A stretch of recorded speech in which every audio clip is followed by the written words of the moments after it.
उस साइड हमने उसमें लिखवाया भी था थोड़ा बहुत। अच्छा ठीक, इतना ही लिखा है ना, शुरू करा दिया। चलिए, जो लोग लास्ट वाले क्लास में आप लोग थे, देखिए सेंटर स्टेट रिलेशन, केंद्र राज्य संबंध,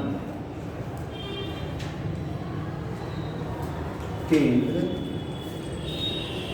राज्य संबंध, सेंटर स्टेट रिलेशन।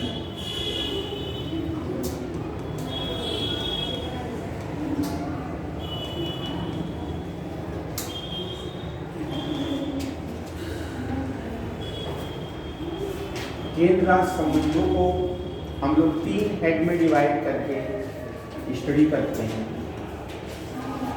पहला विधायी संबंध,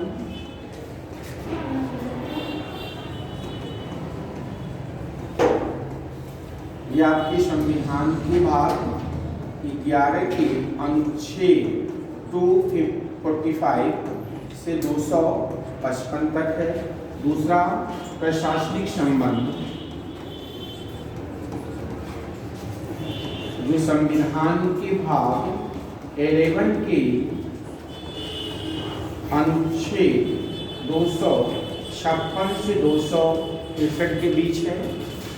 तीसरा वित्तीय संबंध, वित्तीय संबंध यह संविधान के भाग 12 के अनुच्छेद 268 से 293,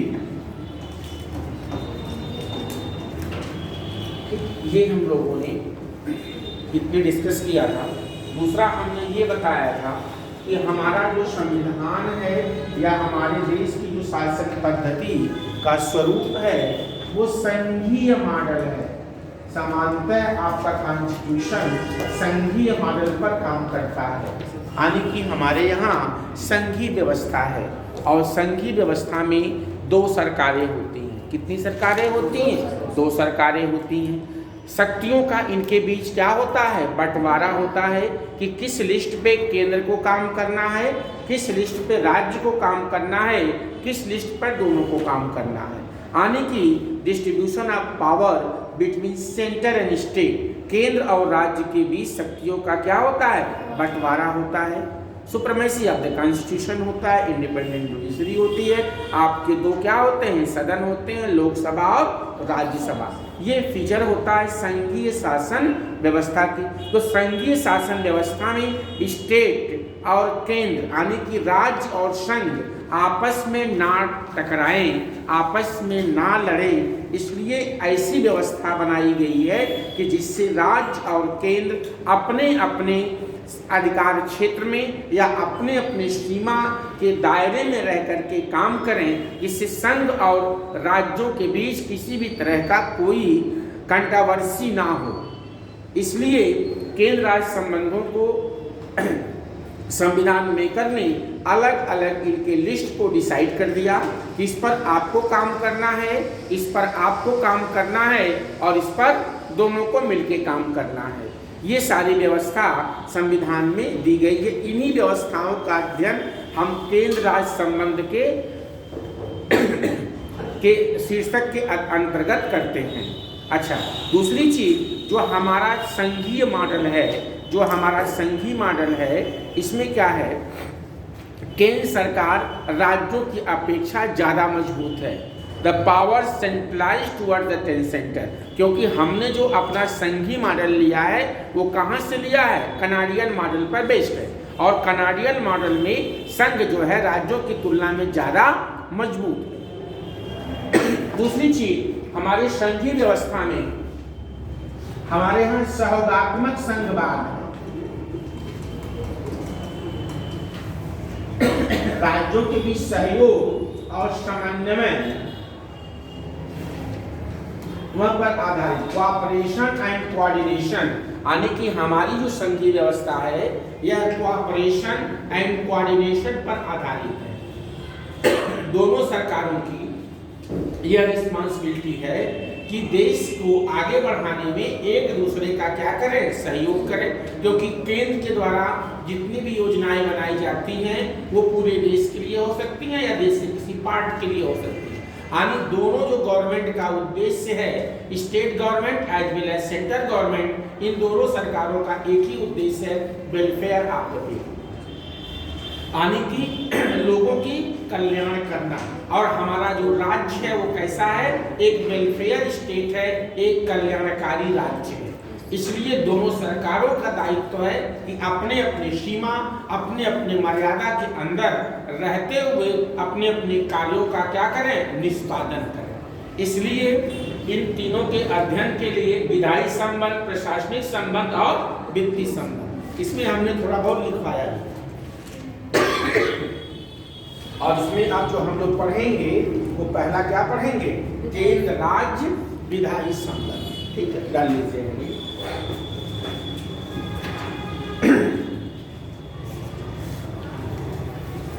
केंद्र राज्य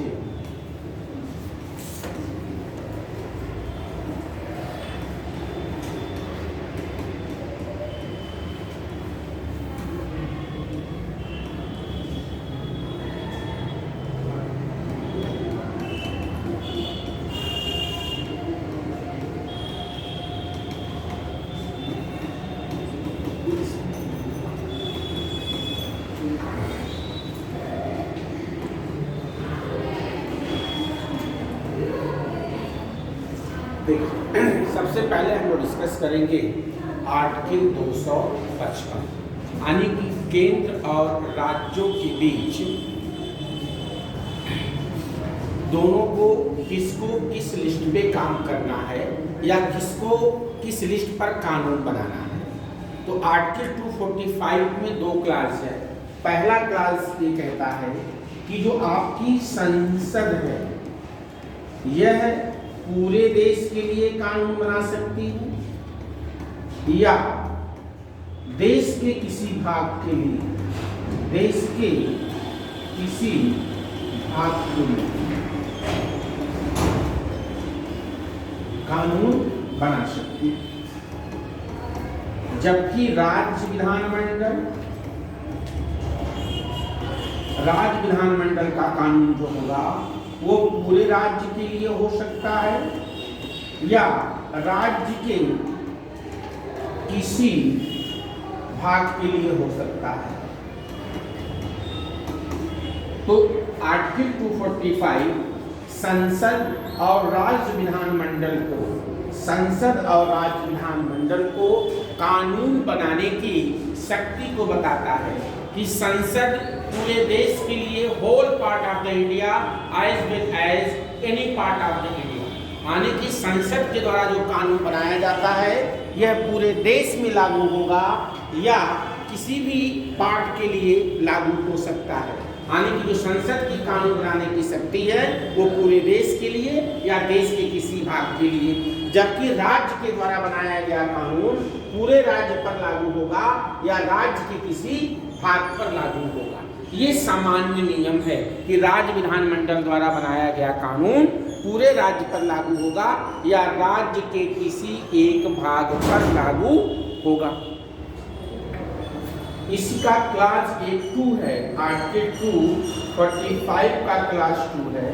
ये कहता है कि संसद के द्वारा बनाया गया कानून इस आधार पर अमान्य नहीं होगा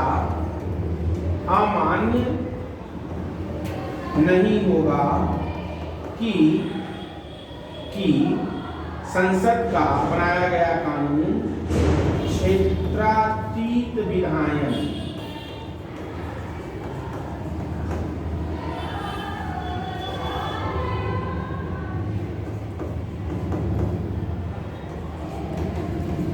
अब समझिए ये क्या है, इसको एक्स्ट्रा क्षेत्रातीत विधायन, इसको समझिए।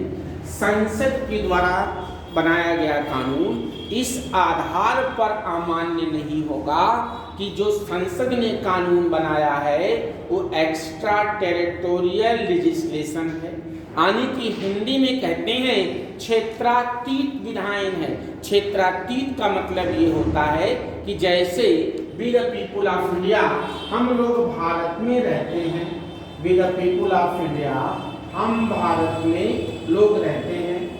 अगर हम या आप लोग में से कोई भी व्यक्ति देश के बाहर, जैसे यूएस में, ब्रिटेन में या दुनिया के किसी भी भाग में हम कोई प्रॉपर्टी ले लें, तो क्या संसद का कानून वहां पे लागू होगा? क्या अगर आपने कोई प्रॉपर्टी विदेश में ले ली, आउटसाइड फ्रॉम इंडिया ले लिया है, तो क्या संसद के द्वारा बनाया गया कानून उस पर लागू होगा कि नहीं होगा? लागू होगा। आर्टिकल 245 का क्लास यही कहता है कि इस आधार पर यह कानून अमान्य नहीं होगा कि संसद का जो विधि बनाई है उसका जो एप्लीकेशन है वो एक्स्ट्रा टेरिटोरियल लेजिस्लेशन है, यानी कि क्षेत्रातीत विधायन है, कि यानी कि संसद के द्वारा बनाया गया कानून भारतीयों के ऊपर लागू होगा, भले ही उनकी प्रॉपर्टी या वो क्या हो, आउटसाइड इंडिया के हों। अगर आपने कोई प्रॉपर्टी कहीं भी ले रखा है, अगर आप भारत के सिटीजन हैं, तो संसद के द्वारा बनाया गया कानून क्या होगा? लागू होगा। ये इसका एक तरह से अपवाद है। ये कहता है क्लास 1 कि संसद का कानून पूरे देश पर या देश के किसी भाग पर लागू होगा, तो फिर संसद का कानून देश के बाहर कैसे लागू हो सकता है? आई बात समझ में?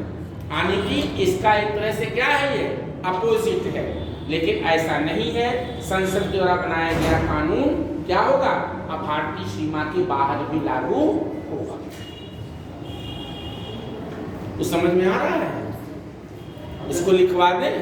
अगर सर वो निवासी रहेंगे, जैसे वहाँ की नागरिकता नहीं ले रहेंगे तभी तक। हाँ, अगर आप भारत की नागरिकता छोड़ दें, यहाँ से कोई मतलब ही नहीं है, कोई मतलब ही नहीं है, फिर क्यों लागू होगा भाई?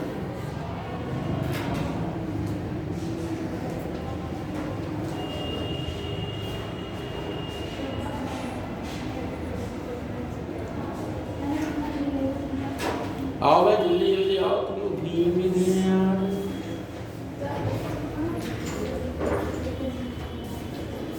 किसका किसका प्रैक्टिकल है? साइन कर दो, साइन। चलिए, बोला लिखने के लिए डिक्टेट करें।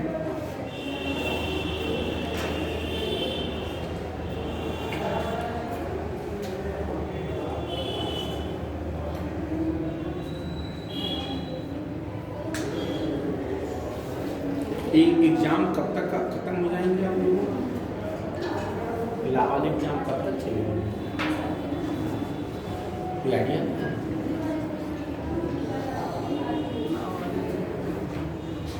इलाहाबाद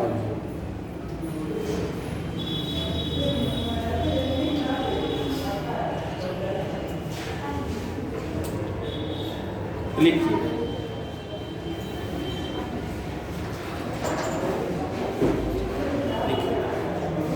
केंद्र और राज्य संविधान, अच्छा लिखिए, संविधान ने केंद्र और राज्य, संविधान ने केंद्र और राज्य, संविधान ने केंद्र और राज्यों को प्रदत्त शक्तियों के संबंध में, संविधान ने केंद्र और राज्यों को प्रदत्त शक्तियों के संबंध में, शक्तियों के संबंध में स्थानीय सीमाओं को लेकर, स्थानीय सीमाओं को लेकर विधायी संबंधों को निम्नलिखित तरीके से परिभाषित किया है। विधायी संबंधों को लेकर निम्नलिखित तरीके से परिभाषित किया है। पहला लिखिए, फर्स्ट पॉइंट, संसद पूरे देश या देश के किसी भाग के लिए कानून बना सकता है।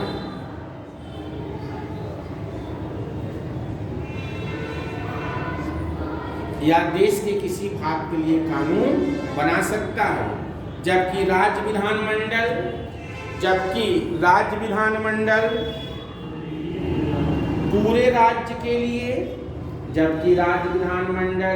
पूरे राज्य के लिए, या राज्य के किसी भाग के लिए कानून बना सकता है, या राज्य के किसी भाग के लिए कानून बना सकता है।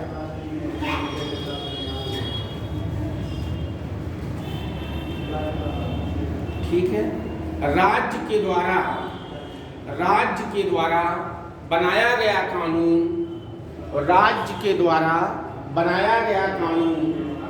सामान्य परिस्थितियों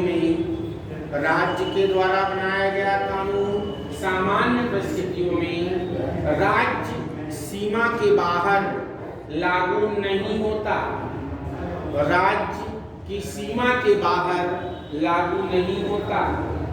राज्य विधानमंडल द्वारा या राज्य के द्वारा बनाया गया कानून सामान्य परिस्थितियों में राज्य की सीमा के बाहर लागू नहीं होता। लेकिन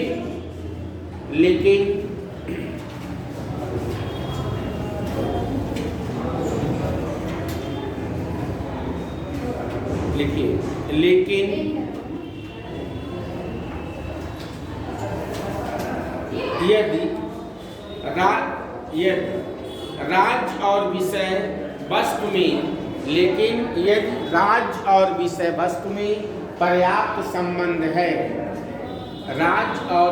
वस्तु में पर्याप्त संबंध है, तो राज्य के बाहर भी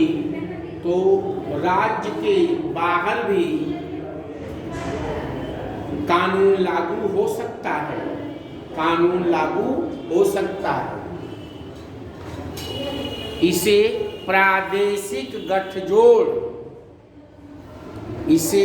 प्रादेशिक गठजोड़ के सिद्धांत के नाम से जाना जाता है। इसे प्रादेशिक गठजोड़ लिख लेंगे।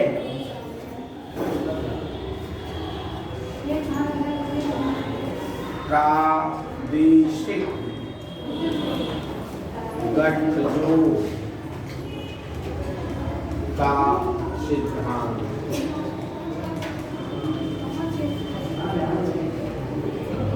के नाम से जाना जाता है।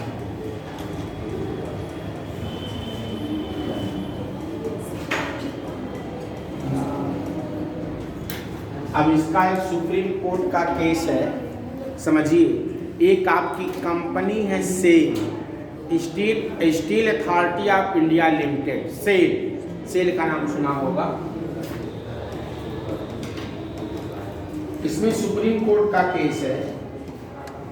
ये जो सेल सरिया बनाती थी, आयरन बनाती थी, तो इसका सुप्रीम कोर्ट का ये कहना है कि अगर सेल ने जो सरिया बनाया है वो बिहार के सीमा के भीतर बनाई थी, तो बिहार सरकार को ये अधिकार है कि जो उसके राज्य में सरिया बना है, अगर उसकी सेलिंग अदर राज्य में करते हैं, दूसरे जगह करते हैं, तो भी बिहार सरकार को यह अधिकार है कि जो उसके राज्य के सीमा में सरिया बना है उस पर वह टैक्स लगा सकती है। आई बात समझ में। एक ऐसे ही और मामला था, एमडीसी चमारबाग वाला का मामला था। उसमें एक कंपनी थी जो रजिस्टर्ड थी कर्नाटका में। वह कंपनी लॉटरी खिलाती थी। उसने एक विज्ञापन निकाला कि जो हमारा टिकट पाएगा फर्स्ट, सेकेंड, थर्ड, फोर्थ विजेता को इतना अमाउंट हम देंगे। उसने क्या किया, विज्ञापन निकाला और यह विज्ञापन महाराष्ट्र में प्रकाशित हुआ और कंपनी ने अपने टिकट को बेचने के लिए बॉम्बे में अपना एक कार्यालय खोल लिया। टिकट भी बिका, लॉटरी भी लोगों को मिली, लोगों ने पैसा भी पाया। तो महाराष्ट्र सरकार ने एक कानून पास किया कि अगर हमारी राज्य की सीमा के अंदर आप ट्रेड करते हैं तो जो हमारे सीमा के अंदर आपने ट्रेड किया है उस पर हमें टैक्स लेने का अधिकार है। इसी अधिकार का प्रयोग करते हुए कंपनी को सरकार ने नोटिस भेजा कि आपने जो हमारी सीमा के अंदर जो कार्यालय खोल रखा है, यहाँ आपने व्यापार किया, जो इससे बेनिफिट हुआ है उसमें से जो भी परसेंटेज रहा हो, 10-20 जो भी रहा हो, वो परसेंटेज हमें टैक्स के रूप में क्या करिए, पे करिए। कंपनी ने देने से क्या कर दिया, मना कर दिया और उसने केस किया और उस केस में इसने 2 आर्टिकल को चैलेंज किया। एक आर्टिकल 19 के क्लास 1 का जी, जिसमें किसी भी व्यक्ति को कोई व्यापार, कोई वृत्ति, कोई प्रोफेशन करने का अधिकार है। आप कोई भी ट्रेड कर सकते हैं आजीविका के संसाधन में, डॉक्टर, इंजीनियर, कुछ भी बने, कोई मतलब नहीं है। आने की इसमें क्या है, व्यापार करने का भी अधिकार दे दिया, कोई वृत्ति अपनाने का, मतलब कोई काम धंधा, बिजनेस कुछ भी करने का, ये आपके पास राइट है। दूसरा एक आर्टिकल है, आर्टिकल 300, इसमें इंटर स्टेट कॉमर्स की बात करता है, अंतरराज्यीय व्यापार की बात करता है। तो इन दोनों आर्टिकल को लेकर के अंतरराज्यीय व्यापार की बात करता है। इन दोनों आर्टिकल को लेकर के सुप्रीम कोर्ट में चैलेंज किया गया कि महाराष्ट्र सरकार का कानून जो है वो क्या है, गलत है और मेरे ऊपर जबरदस्ती थोपा जा रहा है। तो सुप्रीम कोर्ट ने जानते हैं क्या कहा, सुप्रीम कोर्ट ने कहा कि जुआ, लाटरी का मतलब क्या होता है, जुआ, लाटरी का मतलब क्या होता है, जुआ, और जुआ में हारना और जीतना संयोग पर निर्भर करता है। किस्मत रही तो नंबर आ गया और नहीं तो गया, यह व्यापार की श्रेणी में नहीं आएगा। ठीक है, तो पहला पॉइंट तो खारिज कर दिया।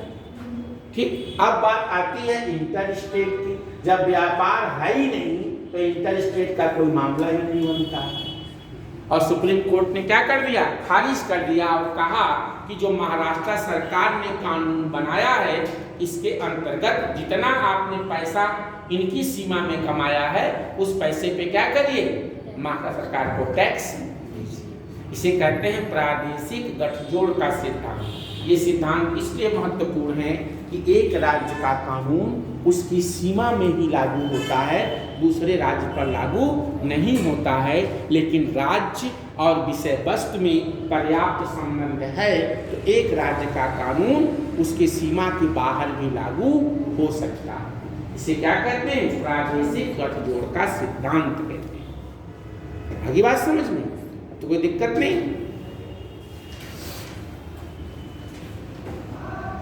इसके बारे में थोड़ा सा लिख लो, प्रादेशिक गठजोड़ का सिद्धांत। दो चार लाइन में जाना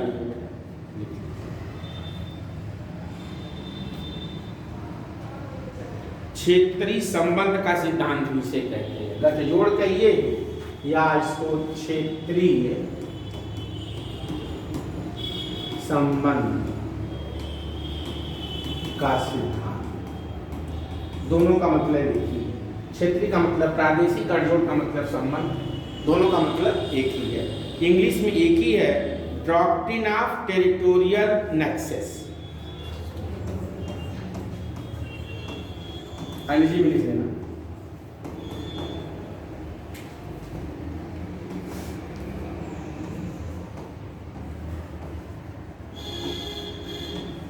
doctrine of territorial nexus, NEXUS, doctrine of territorial लिख लेंगे ना, ब्रैकेट में लिख लीजिएगा, डॉक्ट्रिन ऑफ टेरिटोरियल नेक्सस लिख लीजिए। यह सिद्धांत यह निर्धारित करता है, लिख लीजिए दो लाइन, यह सिद्धांत यह निर्धारित करता है कि, यह सिद्धांत यह निर्धारित करता है कि राज्य विधानमंडल द्वारा बनाया गया कानून, राज्य विधानमंडल द्वारा बनाया गया कानून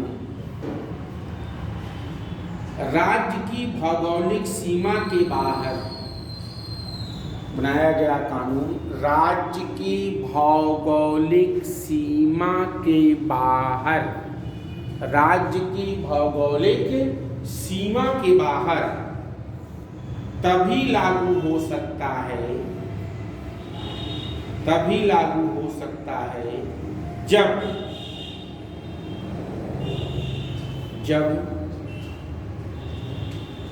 कानून के उद्देश्य ब्रैकेट में विषय वस्तु, कानून के उद्देश्य ब्रैकेट में विषय वस्तु, ब्रैकेट में क्या लिख देंगे, विषय वस्तु ब्रैकेट बंद, और राज्य के बीच पर्याप्त संबंध हो, और राज्य के बीच पर्याप्त संबंध हो।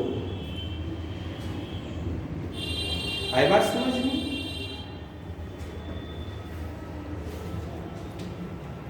क्लियर? तभी लागू होगा वरना लागू नहीं होगा। एक तरह से ये 245 का क्या हो गया, अपवाद हो गया।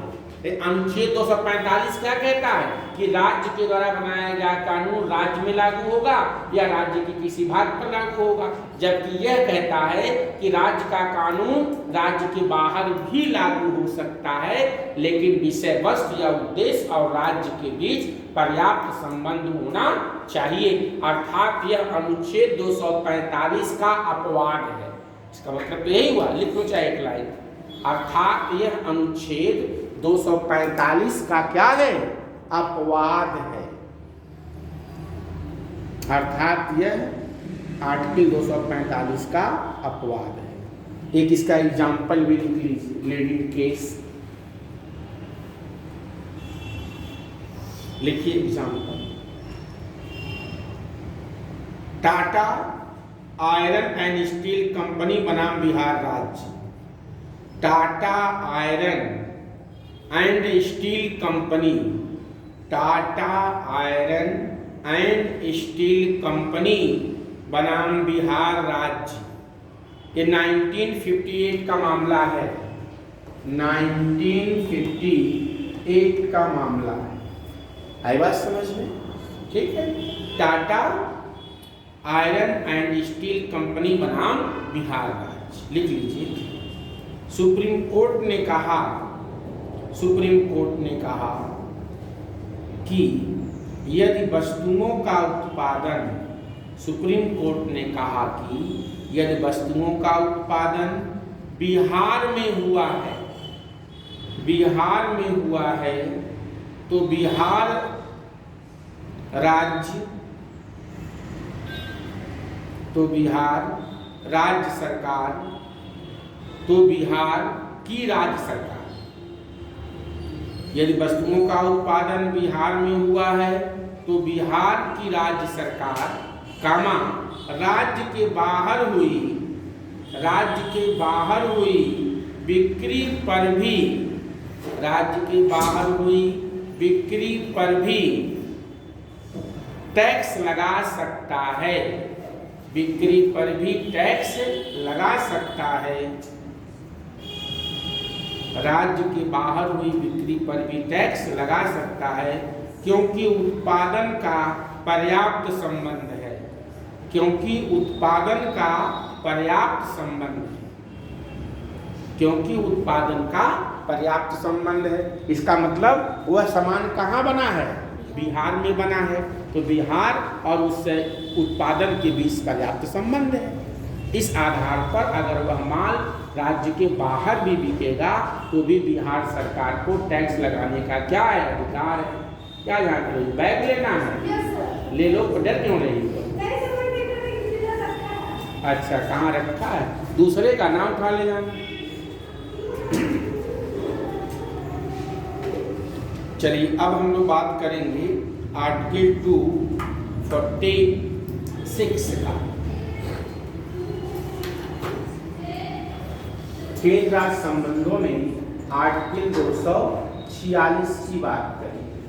आर्टिकल 246 कहता है कि जो 7वीं आपकी अनुसूची है, 7वीं अनुसूची के अंतर्गत आपके 3 विषय दिए गए हैं। एक को हम लोग कहते हैं संघ सूची, जैसे रेलवे, सेना या डिफेंस, बैंकिंग एक्सेट्रा। पोस्टल भी चाहो लिख लो, पोस्ट ऑफिस, पोस्टल डिपार्टमेंट। फिर राज्य सूची की बात करें, राज्य सूची में जैसे कानूनी व्यवस्था, जेल, पंचायती राज एक्सेट्रा। उसके बाद समवर्ती सूची, जैसे वन, फॉरेस्ट, शिक्षा, स्वास्थ्य एक्सेट्रा। समवर्ती सूची में इनिशियली 47 सब्जेक्ट थे, इस समय 52 सब्जेक्ट। राज्य सूची में इनिशियली 66 थे, इस समय 63। इसमें इनिशियली 97 थे, लेकिन काउंटिंग के हिसाब से ए बी करेंगे तो 100 हो जाएगा। कितना हो जाएगा? 100 हो जाएगा। ए बी सी करेंगे तो 100 हो जाएगा। तो ये आपके विषय हैं। अब देखिए, संघ सरकार यानी कि संसद को जो कानून बनाने का अधिकार है वो किस पर है? संसद को कानून बनाने का जो अधिकार दिया गया है वो किस पर है? संघ सूची पर है और एज वेल एज समवर्ती सूची पर है। ऐसे ही राज्य विधानमंडल को या राज्य सरकार को कानून जो बनाने का अधिकार है वो राज्य की सूची पर है, एज वेल एज समवर्ती सूची पर है। यानी कि समवर्ती सूची पर दोनों कानून बनाते हैं, जबकि संघ सूची पर संसद और राज्य सूची पर राज्य सरकार कानून बनाती है। ये बात क्या करता है? आर्टिकल 246, यानी कि केंद्र और राज्यों को किस सब्जेक्ट पे कानून बनाना है इसका स्पष्ट उल्लेख आपके संविधान में कर दिया गया है कि कोई कंट्राडिक्शन ना हो। राज्य सरकार अपने विषय पे काम करे, संघ सरकार अपने विषय पे काम करे और समवर्ती सूची पर दोनों कानून बनाएंगे। लेकिन अगर समवर्ती सूची पर बनाया गया राज्य का कानून और संसद का कानून अगर आपस में टकराते हैं या दोनों के बीच कोई विरोधाभास है तो संसद का कानून क्या होगा? लागू होगा, राज्य का कानून लागू नहीं होगा और राज्य विधानमंडल के द्वारा बनाया गया कानून उस मात्रा तक शून्य होगा जहां तक संसद के द्वारा बनाए गए विधि का क्या करता है? उल्लंघन करता है। बात समझ में? लिख डालो इसको जैसे लिखा हुआ है। लिख लिया कि नहीं है? लिख नहीं रहे? लिख डालो, इसको बना लो, फिर मैं एक लाइन लिखवा देता हूँ। कौन सी बुक लेके बैठी थी? एम लक्ष्मीकांत, इसको बना लो।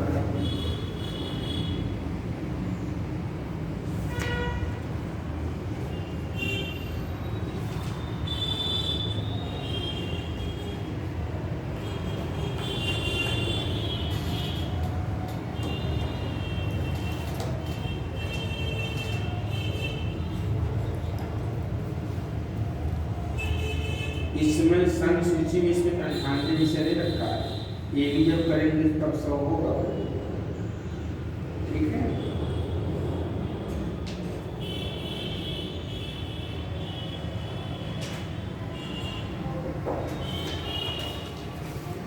इनिशियली 97 थे, ऐसे ही 98, लेकिन ABC करेंगे तो 100 होगा।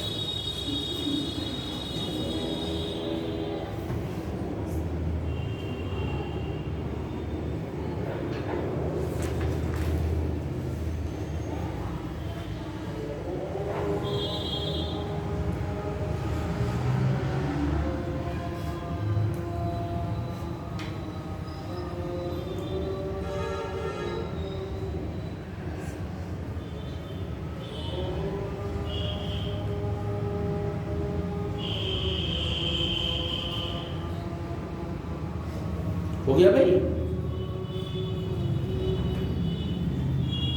लिख लीजिए, बोले। सातवीं अनुसूची के अंतर्गत लिखिए, सातवीं अनुसूची, इसको बनाने के बाद सातवीं अनुसूची के अंतर्गत, सातवीं अनुसूची के अंतर्गत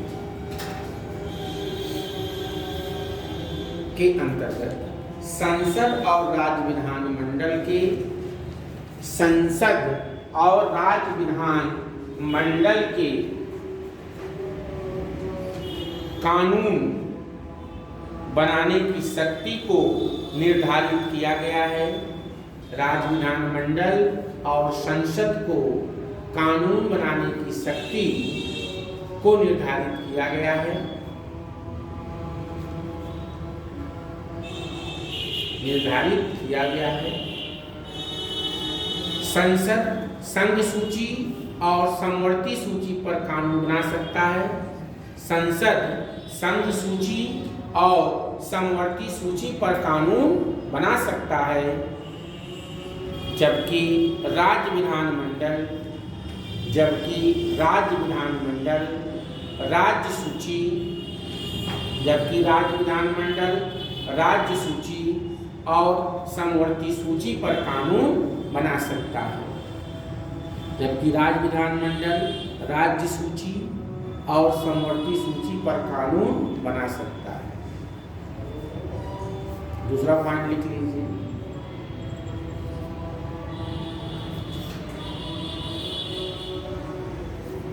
लिखिए, समवर्ती सूची पर, सेकंड पॉइंट, समवर्ती सूची पर संसद के द्वारा बनाया गया कानून, समवर्ती सूची विषय पर संसद के द्वारा बनाया गया कानून और राज्य विधानमंडल के द्वारा बनाया गया कानून, और राज्य विधानमंडल के द्वारा बनाया गया कानून के बीच, बनाए गए कानून के बीच किसी प्रकार का विरोधाभास होने की स्थिति में, किसी प्रकार का विरोधाभास होने की स्थिति में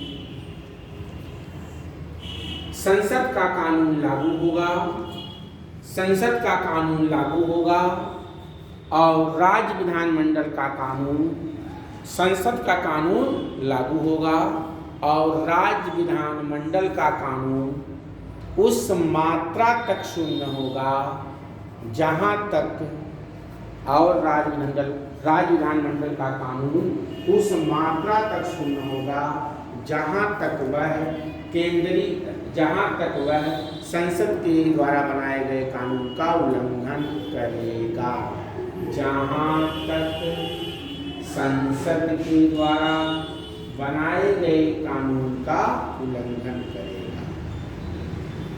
ठीक, तो आर्टिकल 246 और 247 यह कि संसद और राज्यों के विधि बनाने का एरिया, क्षेत्र और अधिकार के बारे में बात करता है। इसके बाद अगला जो डिस्कशन हम लोग करेंगे वो आर्टिकल 248 की बात करेंगे। आर्टिकल 248 कहता है कि अगर कोई, आर्टिकल 248 इसको कहते हैं अवशिष्ट शक्तियां, डाल लीजिए हेडिंग, अवशिष्ट शक्तियां। अगला आर्टिकल लिखिए, आर्टिकल 248 अवशिष्ट शक्तियां। पहले इसको समझ लीजिए फिर लिखा जाएगा। अवशिष्ट शक्तियां, इसको समझिए। देखिए यहाँ पे 3 सूची है। राज्य विधानमंडल राज्य सूची पे कानून बनाएगा, समवर्ती पे कानून बनाएगा। संसद संघ सूची पे कानून बनाएगा और समवर्ती सूची पर। तो इनके विधायी शक्तियों को डिफाइन कर दिया गया है, बांट दिया गया है।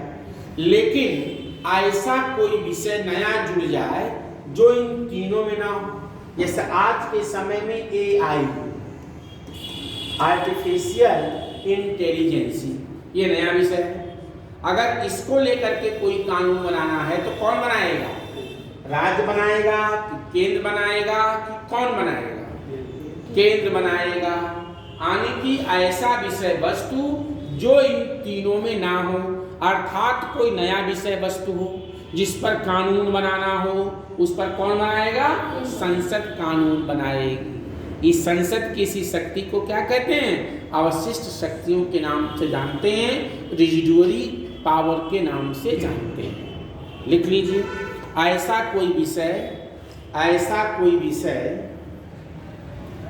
कोई विषय जो तीनों सूचियों में ना हो, ऐसा कोई विषय जो तीनों सूचियों में ना हो, ब्रैकेट में लिख लीजिएगा, राज्य सूची, संघ सूची और समवर्ती सूची, दो तीनों सूचियों में ना हो, यानी कि संघ सूची, राज्य सूची और समवर्ती सूची। अर्थात कोई नया विषय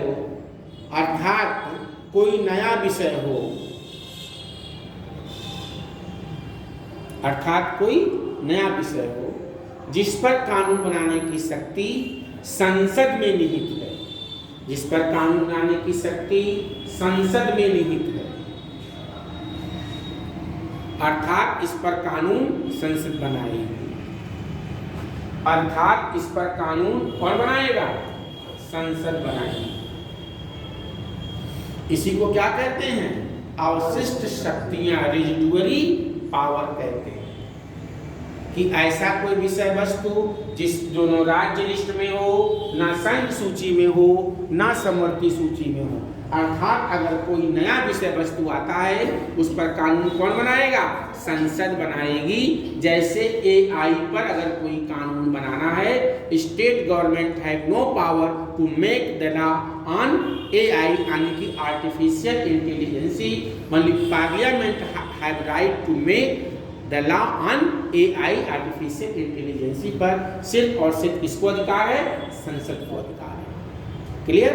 अब हम लोग ये डिस्कस करेंगे, ये तो हम लोगों ने राज्य विधानमंडल, पार्लियामेंट के कानून बनाने की शक्ति का उल्लेख कर दिया, लेकिन ऐसी 5 परिस्थितियां हैं जब संसद राज्य के विषय पर भी कानून बना सकता है।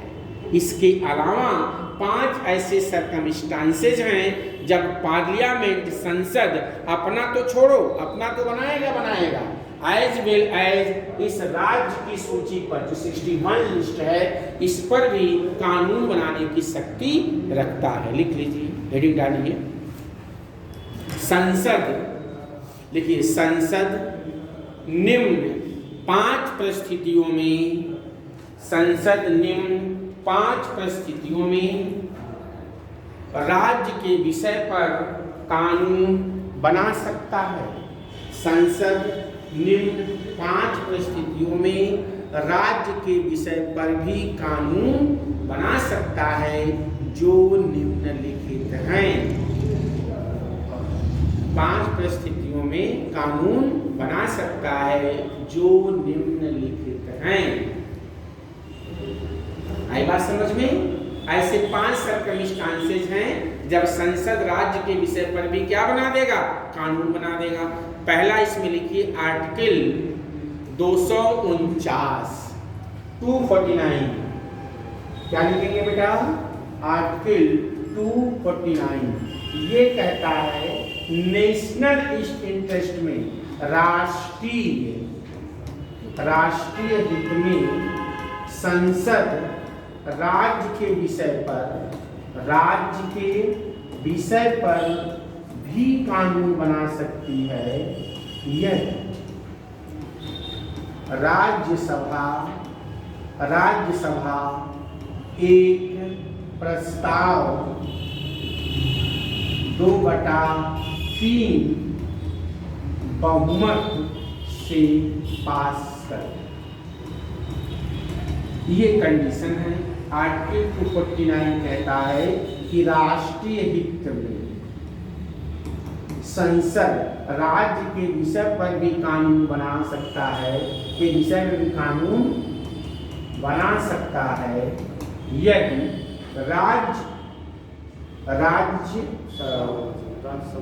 राज्यसभा एक प्रस्ताव 2/3 बहुमत से क्या करते? पास करते। आई बात समझ में? तो लिख लीजिए इसको, आर्टिकल 249 राष्ट्रीय हित में संसद राज्य के विषय पर भी कानून बना सकता है यदि राज्य सभा एक प्रस्ताव 2/3 आने की विशेष बहुमत से पारित करे। 2/3 कहिए बहुमत या इसको विशेष बहुमत कहते हैं। विशेष बहुमत से कानून पारित करते हैं।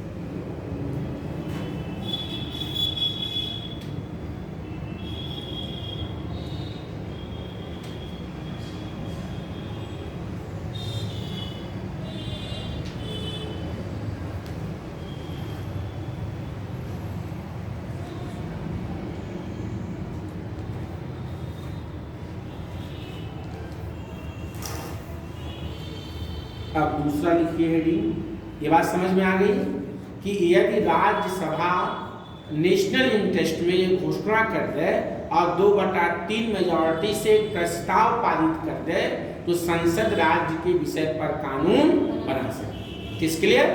दूसरा सर्कमस्टांसेस लिखिए।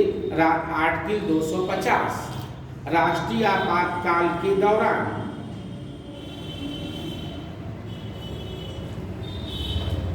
आर्टिकल 250 राष्ट्रीय आपातकाल के दौरान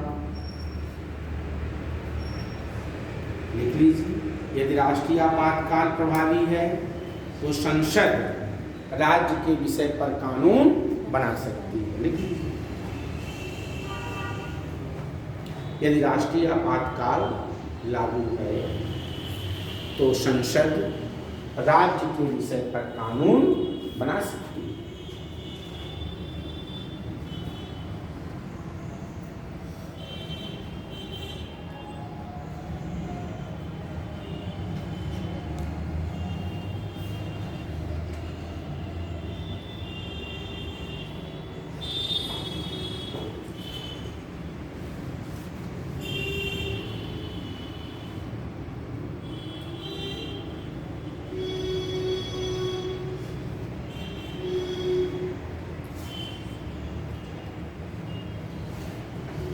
आगे बढ़ा जाए भाई। समझ में आ रहा है कि नहीं? ठीक है। अच्छा, यह कानून कब तक लागू रहेगा? 6 माह के आपातकाल के समाप्ति के 6 माह तक। जैसे आज आपातकाल खत्म हो गया तो 6 महीने तक प्रभावी रहेगा, उसके बाद प्रभावी लिख लीजिए। यह कानून राष्ट्रीय आपातकाल की समाप्ति के 6 माह बाद तक लागू रह सकता है। तो जब कभी देश में इमरजेंसी लागू हो, क्या लागू हो? राष्ट्रीय आपातकाल लागू हो तो संसद राज्य के विषय पर भी कानून बना सकती है। इस तरह संसद के द्वारा बनाया गया कानून आपातकाल के खत्म होने के 6 माह तक लागू रह सकती है। आफ्टर दैट कानून क्या हो जाएगा?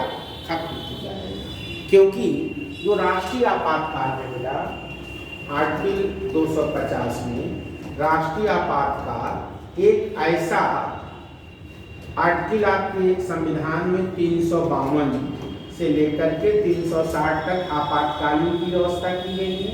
इसमें एक आर्टिकल है 352। जैसे ही 352 की घोषणा की जाती है, आपका संविधान बिना कुछ किए संघीय से एकात्मक हो जाता है। यानी कि सारी शक्तियां किसके पास चली जाती हैं? केंद्र सरकार के पास। आई बात समझ में? और राज्य सरकार खत्म नहीं होती है, विधानसभा खत्म नहीं होती, वो ऐसे पड़ी रहती है। लेकिन उनके पावर का एक्सरसाइज जरूरत पड़ने पे कौन करेगी? केंद्र सरकार। इमरजेंसी खत्म, काम खत्म, फिर राज्य सरकारें अपना काम करना शुरू कर देंगी। राज्य सरकारें भंग नहीं होती, वो पड़ी रहती हैं। लेकिन अगर जरूरत पड़ेगी तो उसका पावर का एक्सरसाइज कौन करेगा? केंद्र सरकार करेगा। कैबिनेट तो भंग हो जाती है नहीं, कैबिनेट भंग तब होता है जब प्रेसिडेंट रूल लगता है। मणिपुर में आपातकाल नहीं लगा था, वहाँ स्टेट इमरजेंसी लगी। देखो बेटा, इमरजेंसी 3 तरह की होती है। आर्टिकल 352 में राष्ट्रीय आपातकाल लगता है, जो 3 आधार पर बाह्य आक्रमण, युद्ध और सशस्त्र विद्रोह के आधार पर, और 356 और 365 के आधार पर स्टेट इमरजेंसी लगती है, जिसे हम लोग राष्ट्रपति शासन के नाम से जानते हैं। जब राज्य में राज्य सरकार संविधान के प्रावधानों के अनुसार कार्य ना करे, यानी कि state machinery break down, then article 356 impose by central government, राज्य सरकार के पर क्या लगा दिया जाएगा, अनुच्छेद 356 लगा करके वहाँ की सरकार आने की मंत्रिपरिषद को और मुख्यमंत्री के अंडर जो सरकार है उसको क्या कर दिया जाएगा, डिसॉल्व कर दिया जाएगा। लेकिन इसमें एक नियम ये भी है कि सरकार को भंग किया जाएगा, ये जरूरी नहीं है कि विधानसभा भी भंग कर दिया जाए, इट इज़ नॉट नेसेसरी। ये जरूरी नहीं है कि आप विधानसभा भी भंग कर दें भाई। और अल्टरनेट गवर्नमेंट देखिए, जैसे मान लीजिए आज योगी जी की सरकार अपने यहाँ है, कोई बात अगर हो जाती है, अगर यहाँ मान लीजिए विधायक टूट के भाग गए, सरकार अल्पमत में आ गई, ठीक है, प्रेसिडेंट रूल अगर लगाने की बात आई तो लग गया। अब इसका मतलब योगी सरकार के मंत्रिपरिषद भंग हो जाएगा, लेकिन विधानसभा भंग करना जरूरी नहीं है। अगली जो अपोजिशन पार्टी है उससे भी पूछ लें क्या आप सरकार बना सकते हैं, यू फॉर्म स्टेबल गवर्नमेंट, अगर वो कहती है हाँ तो फिर ठीक है बना लो। मतलब सर बहुमत सिद्ध करके सरकार बना सकती है? हाँ बिल्कुल बिल्कुल, अगर ये बना सकती, यही सरकार अगर चाहे, मान लो आज तो प्रेसिडेंट रूल लागू हो गया, मंत्रिपरिषद खत्म हो गया, कल को मान लो कहीं से और तोड़ ताड़ के जुटा लिए, बन जाएगी। इसमें तो बीजेपी में आती है, तोड़ने में तो माहिर है। ठीक, अगला लिखिए बेटा तीसरा, आर्टिकल 252। अगला लिखेंगे बेटा आर्टिकल 252, लिखिए आर्टिकल 252। कमिंग आइए धीरे सब हमारे लिखिए, 2 या 2 से अधिक राज्यों के, लिखिए 2 या 2 से अधिक राज्यों के लिए, 2 या 2 से अधिक राज्यों के लिए उनकी सहमति से विधि बनाने की संसद की शक्ति, विधि बनाने की संसद की शक्ति, और ऐसी विधि का किसी अन्य राज्य द्वारा अंगीकार किया जाना, और ऐसी विधि का किसी अन्य राज्य द्वारा अंगीकार का मतलब स्वीकार करना, अंगीकार किया जाना। ठीक, अब समझिए ये क्या कहता है आर्टिकल 252 ये कहता है कि अगर 2 या 2 से अधिक राज्य केंद्र सरकार से रिक्वेस्ट करें तो संसद उनके लिए विधि बना सकती है। जैसे फॉर एग्जाम्पल यूपी और एमपी ने केंद्र सरकार से रिक्वेस्ट किया तो संसद उनके लिए विधि बना सकती है। लेकिन यह विधि क्या जरूरी है कि ममता दीदी भी अपने राज्य में लागू कर लेंगी? ममता दीदी को जानते हैं, वेस्ट बंगाल की सीएम है, इस समय चुनाव में वे बिजी हैं ममता सरकार। क्या अगर एमपी और यूपी ने रिक्वेस्ट किया है केंद्र सरकार से, संसद ने कानून बना दिया, क्या यह कानून अन्य राज्य के लिए बाइंडिंग होगा? These are binding for other state? Answer is not. अगर उन राज्यों की मर्जी करेगा तो कानून को लागू करेंगे, नहीं मन करेगा तो उसको स्वीकार नहीं करेंगे, उसको अंगीकार नहीं करेंगे। और इस कानून में क्या जिन राज्यों के लिए कानून बनाया गया है, मतलब यूपी और एमपी के लिए, इस संसद के द्वारा बनाए गए इस कानून में क्या यहाँ की विधानसभा उसमें संशोधन कर सकती है? नहीं कर सकती। जब संसद ने कानून बनाया है तो ना तो विधानसभा उसमें संशोधन कर सकती है ना उसको हटा सकती है। ये अधिकार किसके पास होगा? संसद के पास होगा। संसद ही उस कानून को हटा सकती है, संसद ही उस कानून में संशोधन कर सकती है। अन्य राज्य अगर चाहें तो लागू करें, ना चाहें तो ना करें। भाई ममता दीदी ने कहा हमारे लिए कानून बना दीजिए, वो कहेंगे मैं खुद ही अपनी कानून बना लूँगी, मेरे पास विधानसभा है, वहाँ से पास करके वहाँ साइन करा लेंगे हम। भाई पास किया फिर कहाँ चला जाएगा? गवर्नर के पास, और उसे चिड़िया बैठवा लेंगे। हम क्यों मोदी जी का एहसान लें? भाई हमारे लिए आप कानून बनाओ। तो अन्य राज्य के लिए बाध्यकारी नहीं होता है। लिख लीजिए, भोजपुरी में लिख लीजिए, लिखिए, किताबी लैंग्वेज में नहीं, सिंपल भाषा में। जब दो या दो से अधिक राज्य, जब दो या दो से अधिक राज्य केंद्र सरकार से क्या करें? अनुरोध लिख दें, रिक्वेस्ट पर अनुरोध लिख दें, आग्रह करें, केंद्र सरकार से आग्रह करें कि हमारे लिए कानून बना दीजिए, कि हमारे लिए कानून बना दीजिए। तो संसद कि हमारे लिए कानून बना दीजिए, तो संसद उनके लिए कानून बना सकती है। तो संसद उनके लिए कानून बना सकती है। ठीक, यह कानून उन्हीं राज्यों पर लागू होगा, यह कानून उन्हीं राज्यों पर लागू होगा जिन राज्यों ने कानून बनाने का आग्रह किया है। यह कानून उन्हीं राज्यों पर लागू होगा जिन राज्यों ने इस कानून को बनाने के लिए आग्रह किया है। जिन राज्यों ने इस कानून को बनाने के लिए क्या किया है? आग्रह किया है। यह कानून अन्य राज्यों पर लागू हो भी सकता है और नहीं भी। यह कानून अन्य राज्य, ऐसे लिखो, यह कानून अन्य राज्य लागू कर भी सकते हैं और नहीं भी। यह कानून अन्य राज्य लागू कर भी सकते हैं और नहीं भी। यह अन्य राज्यों की मर्जी पर निर्भर करता है। यह अन्य राज्यों की मर्जी पर निर्भर करता है। यह अन्य राज्यों के लिए बाध्यकारी नहीं होता। यह कानून अन्य राज्यों के लिए बाध्यकारी नहीं होता। ठीक, समझ में बात आ गई कि जो रिक्वेस्ट करेगा, जो राज्य करेंगे 2, 3, 4, उनके लिए बाध्यकारी होगा, वो कानून में लागू करेंगे। अन्य राज्य के ऊपर बाध्यकारी नहीं होगा, उनकी मर्जी है तो लागू करें, ना मर्जी हो लागू ना करें। पैराग्राफ चेंज करिए।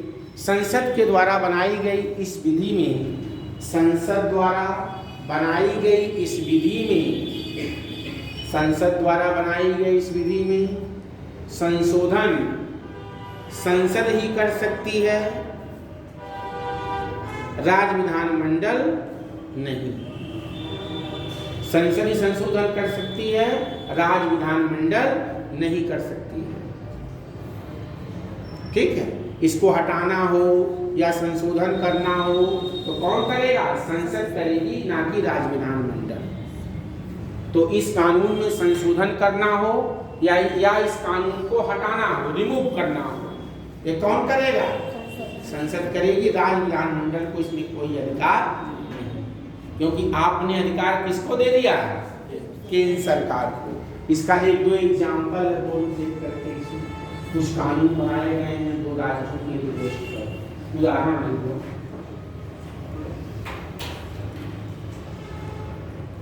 जब प्रदूषण लिखिए। हाँ, पुरस्कार प्रतियोगिता अधिनियम 1955, पुरस्कार प्रतियोगिता अधिनियम 1955, वन्य जीव संरक्षण अधिनियम 1972, पुरस्कार प्रतियोगिता अधिनियम 1955। दूसरा लिख लीजिए, वन्य जीव संरक्षण अधिनियम 1972, जल प्रदूषण एवं निवारण अधिनियम 1974, बस बहुत ठीक है। जल प्रदूषण नियंत्रण एवं निवारण अधिनियम 1974। एक और लिखो, मानव अंग प्रतिरोपण अधिनियम, मानव अंग प्रतिरोपण अधिनियम 1994। ये 3-4 एग्जाम्पल है जो राज्यों के रिक्वेस्ट पे किसने बनाया है? केंद्र सरकार ने बनाया है। ठीक है, कभी कभी एग्जाम्पल भी जरूर याद रखना। अगला लिख लीजिए, आर्टिकल 253, अंतरराष्ट्रीय करारों को प्रभावी बनाने के लिए। आर्टिकल 253 लिखिए डियर, आर्टिकल 253 अंतरराष्ट्रीय करार, करार का मतलब होता है बेटा एग्रीमेंट। अंतरराष्ट्रीय करारों को प्रभावी बनाने के लिए, ठीक, आप समझिए। आजकल मोदी जी डील किए हैं अमेरिका के साथ, जिसे हम लोग ट्रेड डील कह रहे हैं, व्यापार समझौता। किसके साथ किए हैं? अमेरिका के साथ किए हैं, यूएस के साथ किए हैं।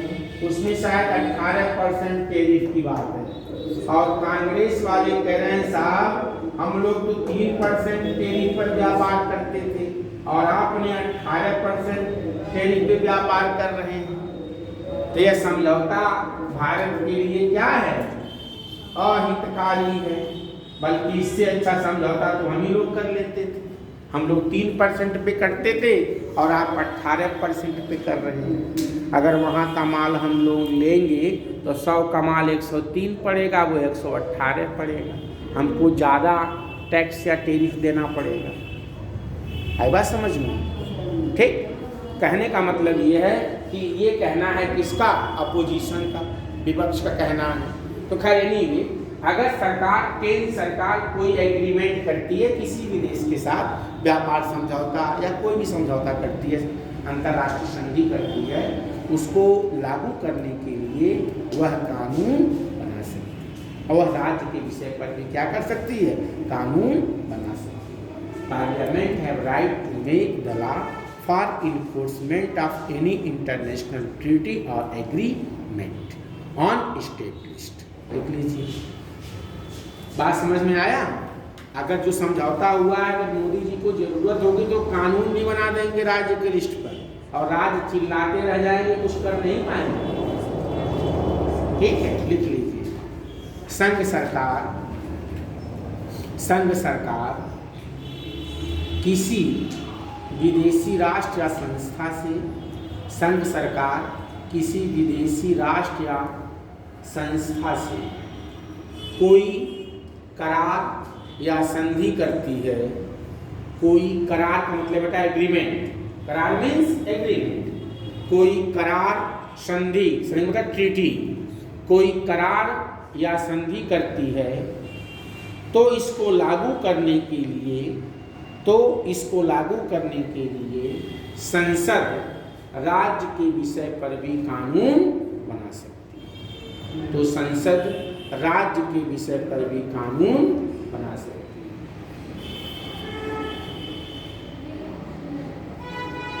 ठीक,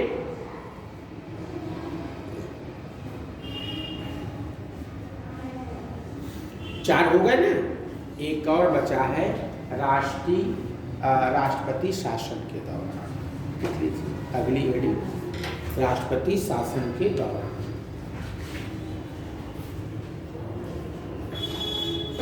आप लोगों का भी प्रैक्टिकल था, बस मंच हो गई थी।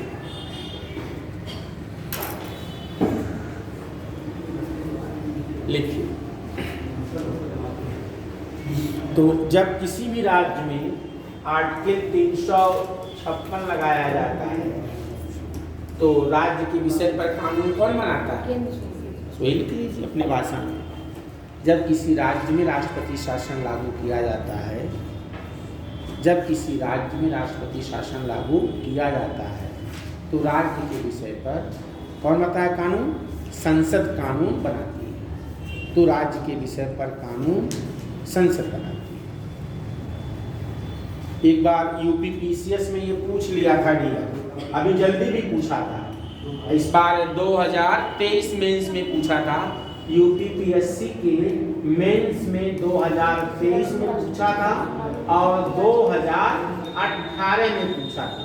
18 का मेंस दे रहे थे आज, या 21 का मेंस दे रहे थे, मुझे एग्जैक्ट याद नहीं है। 18 या 21 एक कंफर्म, और एक 2023 में, इसमें से किसी एक ही है। और एक 2023 में क्वेश्चन पूछा गया था कि संसद किन परिस्थितियों में राज्य के विषय पर कानून बना सकती है। तो क्या आप ये क्वेश्चन लिख नहीं सकते हैं? 5 ही पॉइंट तो है बेटा। पहला, नेशनल इंटरेस्ट आर्टिकल 249, जब राज्यसभा 1/2/3 से प्रस्ताव पारित कर दे तो संसद राज्य के विषय पर कानून बना सकती है। दूसरा है आपातकाल के दौरान 250, जब देश में राष्ट्रीय आपातकाल लागू होता है तो हमारा संसद हमारी पूरे देश के लिए या राज्य के किसी विषय पर कानून बना सकती है। तीसरा है 2 या 2 से अधिक राज्यों के रिक्वेस्ट पे लिख देंगे, जब 2 से अधिक राज्य करेंगे तो यह कानून बना सकती है, उन्हीं राज्यों पर लागू होगा, अन्य राज्यों पर लागू नहीं होगा। चाहे तो कर सकते हैं, ना चाहे तो ना करें। तीसरा हमने क्या बताया? चौथा क्या बताया? अंतर्राष्ट्रीय संधि या समझौते आने के 253 बता दीजिएगा कि अगर संघ सरकार कोई अंतर्राष्ट्रीय करार या एग्रीमेंट किसी विदेशी राष्ट्र के साथ या किसी इंस्टीट्यूशन के साथ करती है, उसको लागू करने के लिए वह राज्य के विषय पर कानून बना सकती है। और 5वां क्या है बेटा? राष्ट्रीय प्रशासन के तौर पर। तो क्या ये आंसर नहीं लिख पाएंगे आप? अगर मेंस में आता है तो नहीं लिख पाओगे। सिंपल सा क्वेश्चन। ये 5 सर्कमस्टांसेस। तो ये रहा हम लोगों का केंद्र राज्य विधायी संबंध। अब इसको यही रट लो, घर में ना पढ़ना पड़े। पढ़ने का मतलब ये होता है कि सारे कॉन्सेप्ट क्लास में ही क्लियर हो जाए। हम लोगों ने क्या पढ़ा? केंद्र राज्य विधायी संबंध। अगर मान लो लॉन्ग क्वेश्चन आ गया, 200 वर्ड में आ गया कि केंद्र राज्य विधायी संबंधों का उल्लेख कीजिए, तो फटाफट क्या बनाएंगे? केंद्र राज्य संबंध लिखेंगे, 3 है डिवाइड करेंगे, विधायी संबंध, प्रशासनिक संबंध और ठीक, उसके बाद ब्रीफ में एक्सप्लेन कर देंगे थोड़ा थोड़ा करके 3। कहने का मतलब ये है, अगर खाली विधायी पूछता है तो खाली विधायी बता देंगे। तो ये चीज़ें यहीं पे क्लियर हो कि 245 क्या कहता है कि एक बार इसको हम ब्रीफ कर दे रहे हैं 5 मिनट में, जो लोग बाद में आएंगे। देखो बेटा, हम लोग केंद्र राज्य संबंध पढ़ रहे हैं। Only take 5 minute to briefing that one. देखो हम लोग बेटा केंद्र राज्य संबंध पढ़ रहे हैं, जिसको हम लोगों ने 3 हेड में डिवाइड किया था। ठीक है, एक को हम लोग कहते हैं विधायी संबंध, एक को हम लोग कहते हैं प्रशासनिक संबंध, और एक को हम लोग कहते हैं वित्तीय संबंध। ये 3 संबंध, वित्तीय संबंध भाग 11 के अनुच्छेद 255 से 45 से 255 तक है। यह भाग के भी 11 में है, 256 से 263 तक है। यह भाग 12 में है, अनुच्छेद 268 से लेकर के 293 तक। ये है प्रशासनिक संबंध। क्योंकि हमारा जो मॉडल है यह एक संघीय मॉडल है। क्या है? संघीय मॉडल है, जिसमें राज्य सरकार अपने विषय पर, केंद्र सरकार अपने विषय पर। लेकिन हमारा जो संघीय मॉडल है, यहाँ यह जो संघवाद है यह सहयोगात्मक संघवाद है, यानी राज्यों के बीच समन्वय और सहयोग पर आधारित है। Our federal structure based on coordination and cooperation. संघ और राज्य आपस में लड़े ना, इसलिए संविधान ने दोनों सरकारों की मर्यादाओं और सीमाओं को निर्धारित कर दिया है कि इस पर आप काम करोगे, इस पर आप काम करोगे, इस पर आप काम करोगे। ठीक, ये है। तो सबसे पहले हम लोगों ने पढ़ा विधायी संबंध। विधायी संबंध का मतलब संसद किस पर कानून बनाएगी, राज्य किस पर बनाएगी। तो संसद के द्वारा बनाया गया कानून पूरे होल इंडिया पे लागू होगा। अगर संसद कोई कानून बनाती है तो पूरे भारत पे लागू होगा या किसी भाग पर लागू हो सकता है। अगर राज्य सरकार कानून बनाती है, जैसे मान लीजिए यूपी सरकार कोई कानून बनाती है, तो इनका कानून पूरे राज्य पे लागू होगा या राज्य के किसी भाग पर लागू होगा। ये डिस्कस किया हम लोगों ने। फिर हम लोगों ने ये भी पढ़ा कि डॉक्ट्रिन ऑफ नेक्सस क्या होता है, गठजोड़ का सिद्धांत। सामान्य परिस्थितियों में राज्य का कानून राज्य में ही लागू होगा, बाहर नहीं लागू होगा। लेकिन अगर विषय वस्तु और राज्य में पर्याप्त संबंध है, जैसे हमने सेल का एग्जाम्पल दिया कि सेल कंपनी अपना सज्जा कहाँ बनाती थी, बिहार में, तो बिहार सरकार को यह अधिकार था कि अगर उसका सज्जा किसी दूसरे राज्य में बिक रहा है तब भी उसको क्या है, अधिकार है क्या लगाने का, टैक्स, क्योंकि माल आपने कहाँ बनाया, बिहार में बनाया। तो इसे कहते हैं डॉक्ट्रिन ऑफ नेक्सस या गठजोड़ का सिद्धांत या क्षेत्रीय संबंध का सिद्धांत कहते हैं। ठीक, ये डिस्कस किया हम लोगों ने। दूसरा हम लोगों ने डिस्कस किया कि संसद का कानून इस आधार पर अमान्य नहीं होगा कि इसका एक्स्ट्रा टेरिटोरियल लेजिस्लेशन है। जैसे अगर आप भारत के नागरिक हैं, अगर आपकी प्रॉपर्टी विदेश में है, तो पहला आर्टिकल क्या कहता है कि संसद का कानून पूरे भारत या भारत के किसी भाग पर लागू होगा। लेकिन यह कानून भारत के बाहर भी लागू हो सकता है। अगर हम भारत के नागरिक हैं, अगर हमने प्रॉपर्टी कहाँ ले रखी है, विदेश में ले रखी है, तो वह उन पर भी लागू होगा। इस आधार पर यह मान्य नहीं होगा कि भाई आपकी अधिकार क्षेत्र भारत में था, हमने तो बाहर लिया है। नो, इस पर भी लागू होगा अगर हम भारत के नागरिक हैं तो। फिर हम लोगों ने 7वें सूची की बात किया। इसमें 3 लिस्ट हैं, संघ सूची, राज्य सूची और समवर्ती सूची। इसमें 97 थे, 98 हैं, काउंट करेंगे 100 हो जाएगा। जैसे रेलवे, पोस्टल, डिफेंस, ठीक है, बैंकिंग। फिर राज्य में जैसे कानून व्यवस्था, जेल, सिंचाई, फिर पंचायती राज। समवर्ती सूची में बेटा क्या है, वन, शिक्षा, स्वास्थ्य एक्सेट्रा। इन तीनों को अपने अपने लिस्ट पर काम करना है। आप अपना कानून बनाइए, आप अपना बनाइए। हाँ, समवर्ती पर दोनों कानून बनाएंगे, लेकिन कंट्राडिक्शन की स्थिति में संघ का कानून लागू होगा, राज्य कानून। और फिर हमने डिस्कस किया 5 परिस्थितियां कि किन 5 परिस्थितियों में संसद राज्य के विषय पर भी कानून बना सकती है। इतना हम लोगों ने डिस्कस किया। इसमें से अगर किसी बच्चे को कोई दिक्कत हो बताओ, तो बेटा पढ़ने का तरीका यही है कि जितना हमने पढ़ाया, हमने समझाया, आपको घर में जा कर के क्या लेना है, बेयर एक्ट लेना है। और वहाँ का आर्टिकल 245, 246, 248, 249, 250, 252, 253 और 356। अगर आप इतना एक बार पढ़ लेते हैं, इस नोट्स को पढ़ लेते हैं और लक्ष्मीकांत पढ़ लेते हैं, एक भी यू स्टेट से लेकर के यूपीएससी तक का एक भी क्वेश्चन गलत नहीं होगा, इस बात की गारंटी है। ये आप जानते। इसी तरह मेथड आप पढ़ने का तरीका बेटा यही होता है कि पहले क्लास में समझें, फिर जो नोट्स लिखवाया गया है उसको बैठ करके कितना समय लगेगा, 10 मिनट अधिक से अधिक। और बेयर एक्ट इतने आर्टिकल हमने पढ़ा है, पढ़ने में 10 से 15 मिनट, क्योंकि सारी चीज़ें मैंने एक्सप्लेन कर रखा है, आपको उसको दिमाग में सेट करना है। उसके बाद बुक पढ़नी थी और उसमें कुछ एग्जाम्पल मिल जाएंगे, कुछ 2-4 चीज़ें और नॉलेज आपका बढ़ा देगा। उसके बाद कोई भी कंपटीशन दो, कहीं भी आप रुकोगे नहीं, इस बात की गारंटी। ठीक, अब हम लोग अगला पढ़ेंगे प्रशासनिक संबंध।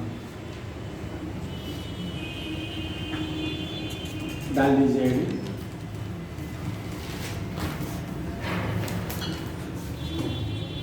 केंद्र राज्य,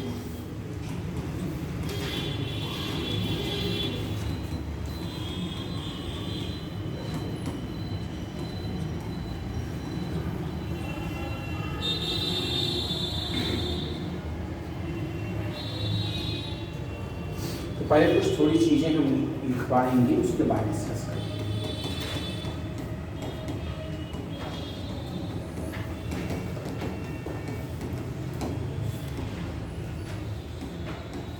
कभी कभी बेटा खाली भाग पूछ लेता है, कभी अनुच्छेद पूछ लेता है कि किस अनुच्छेद से किस अनुच्छेद तक है।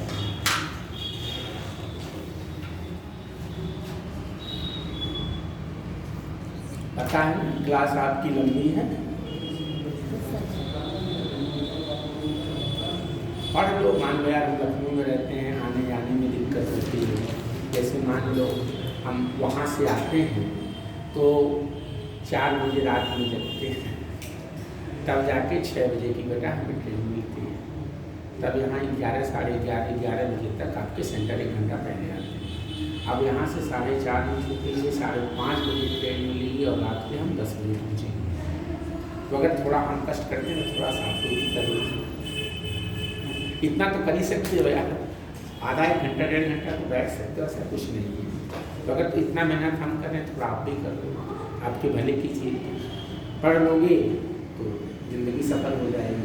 आराम करने के लिए तो रोज ही करना है कि नहीं? किसी दिन ज़्यादा संडे ज़्यादा सो लें, इसलिए थोड़ा कॉपरेट आप लोग भी करिए। जब तक आप लोगों का कोऑपरेशन नहीं मिलेगा तब तक चीज़ें सही नहीं हो पाएंगी। तो थोड़ा सा भाई कष्ट कर लीजिए, क्योंकि हम यहाँ लोकल हैं नहीं, हालांकि घर मेरा गोरखपुर है लेकिन रहते वहाँ पर मंडी लखनऊ में, तो आने जाने में क्या प्रॉब्लम होती है, थोड़ा सा कोऑपरेट करिए। ठीक, I requested to all of you.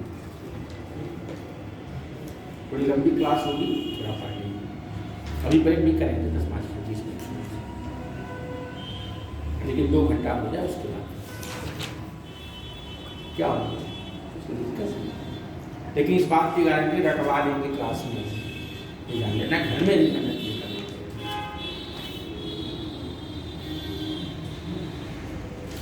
तो ये हो गया हम लोगों का। अब लिखेंगे हम लोग प्रशासनिक संबंध। डालिए हेडिंग, कार्य केंद्र और राज्य के बीच, लिखिए हेडिंग डालिए, केंद्र और राज्य के बीच कार्यकारी शक्तियों का बंटवारा। केंद्र और राज्य के बीच कार्यकारी शक्तियों का बंटवारा।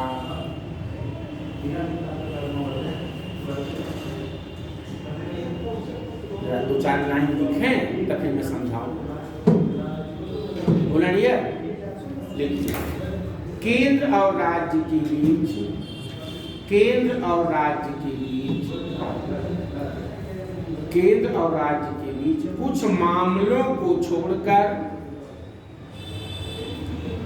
कुछ मामलों को छोड़कर विधायी व कार्यकारी शक्तियों का बंटवारा किया गया है। कुछ मामलों को छोड़कर विधायी और कार्यकारी शक्तियों का बंटवारा किया गया है। शक्तियों का बंटवारा किया गया है। आगे पूर्ण विराम। केंद्र की कार्यपालिका शक्ति का विस्तार पूरे भारत में विस्तृत है।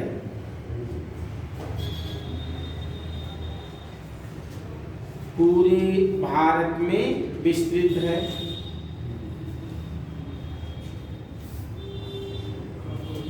अर्थात संघ सूची के विषय पर, अर्थात संघ सूची के विषय पर और किसी संधि या समझौते, किसी संधि या समझौते के तहत अधिकार और न्याय का कार्यक्षेत्र, अधिकार और न्याय का कार्यक्षेत्र। बस पूर्ण विराम। आगे पैराग्राफ चेंज करिए, लाइन चेंज करिए। इसी तरह राज्य की कार्यपालिका शक्ति राज्य की सीमाओं तक, इसी प्रकार राज्य की कार्यपालिका शक्ति राज्य की सीमाओं तक अर्थात राज्य सूची के विषय पर तक विस्तृत है। राज्य सूची के विषय तक विस्तृत है। राज्य कार्यपालिका शक्ति राज्य की सीमाओं तक अर्थात राज्य सूची के विषय तक विस्तृत है। इसका मतलब क्या हुआ कि जो संघ की कार्यपालिका शक्ति होगी उसका विस्तार कहाँ तक होगा? पूरे भारत में होगा और उन विषय पर होगा जो उनके लिस्ट में है, यानी संघ सूची। और अगर कोई अंतर्राष्ट्रीय करार करना है, समझौता करना है, तो भी उनको अधिकार प्राप्त है। ये हो गया संसद का। फिर बात आती है राज्य सरकार की।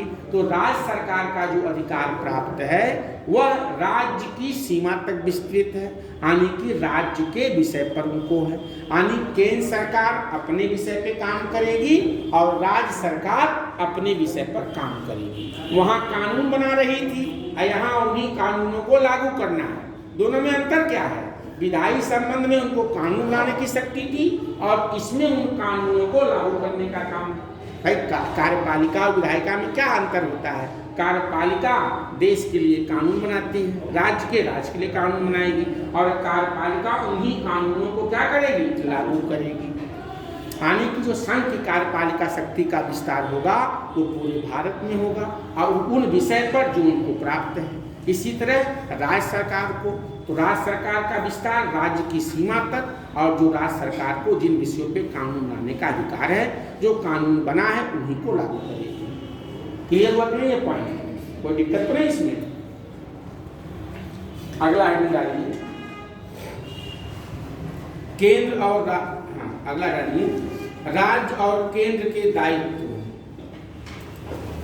राज्य और केंद्र के दायित्व लिख लेंगे ना, राज्य और केंद्र के दायित्व।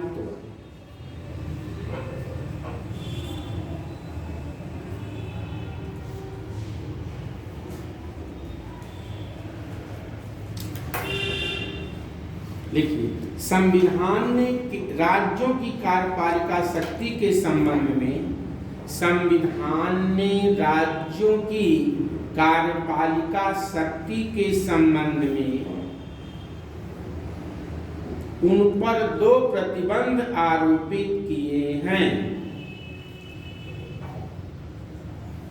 उन पर 2 प्रतिबंध आरोपित किए हैं। संविधान ने राज्यों की कार्यकारी शक्ति के संबंध में उन पर 2 प्रतिबंध आरोपित किए हैं। पहला, प्रत्येक राज्य की कार्यकारी शक्ति का प्रत्येक राज्य की कार्यकारी शक्ति को राज्य की कार्यकारी शक्ति को इस प्रकार उपयोग किया जाए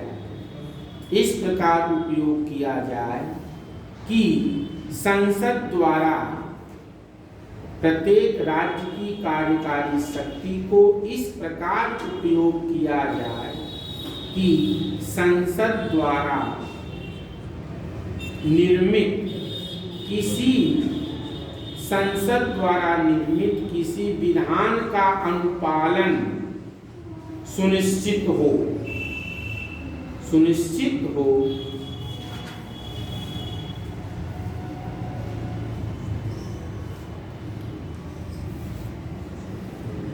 दूसरा लिखिए,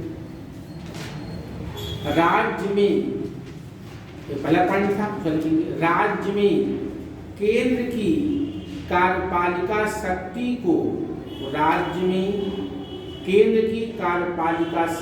को बाधित या इसके संबंध में पूर्वाग्रह न रखना। राज्य में केंद्र की कार्यपालिका शक्ति को बाधित या इसके संबंध में पूर्वाग्रह न रखना। ठीक, आप समझिए, इसमें हमने लिखाया कि राज्य के ऊपर संविधान 2 तरह का प्रतिबंध लगाता है कि अगर कोई संसद का कानून है तो राज्य सरकार अपने कानून या कार्यपालिका शक्ति का इस्तेमाल इस तरह से करेगी कि संसद के द्वारा बनाए गए कानून के साथ कोई विरोधाभास न हो, ये सुनिश्चित करे। दूसरी चीज, अगर कोई केंद्र सरकार ने कानून बनाया है तो राज्य उसके प्रति निगेटिव भावना ना रखे, कोई पूर्वाग्रह ना रखे। ये दो चीजें हैं कि अगर संसद ने कोई कानून बनाया है तो राज्य का यह धर्म है उस कानून को अच्छी तरीके से लागू होने दें, उसमें किसी भी तरह का पूर्वाग्रह ना रखें कि ये कानून होगा तो ऐसा हो जाएगा तो ये हो जाएगा, इस तरह से ना रखें। और केंद्र का भी यह दायित्व है कि जब भी वह अपनी शक्तियों का इस्तेमाल करे तो राज्य सरकार के कार्यपालिका शक्ति से किसी तरह का कोई टकराव उत्पन्न ना हो। आगे लिख लीजिए। इसी तरह केंद्र सरकार भी जब अपने दायित्वों का निर्वहन करे, इसी प्रकार केंद्र सरकार भी जब अपने दायित्वों का निर्वहन करे तो राज्य की कार्यपालिका शक्ति प्रभावित ना हो, तो राज्य की भी कार्यपालिका शक्ति प्रभावित ना हो। एक ही तरफ से नहीं होता भाई, दोनों तरफ से होना चाहिए। आपके कानून का अगर हम सम्मान करते हैं तो हमारे कानून का सम्मान आपको भी करना है। आई बात समझ में? इस पूरा पॉइंट का बेटा होल सोल एक लाइन में यह है कि केंद्र सरकार के द्वारा बनाया गया कानून राज्यों में जब लागू हो तो राज्य सहयोग करे, और जब राज्य का कानून लागू हो तो केंद्र सरकार को भी अपने शक्तियों का इस्तेमाल इस तरह से ना किया जाए कि राज्य का कानून बाधित हो।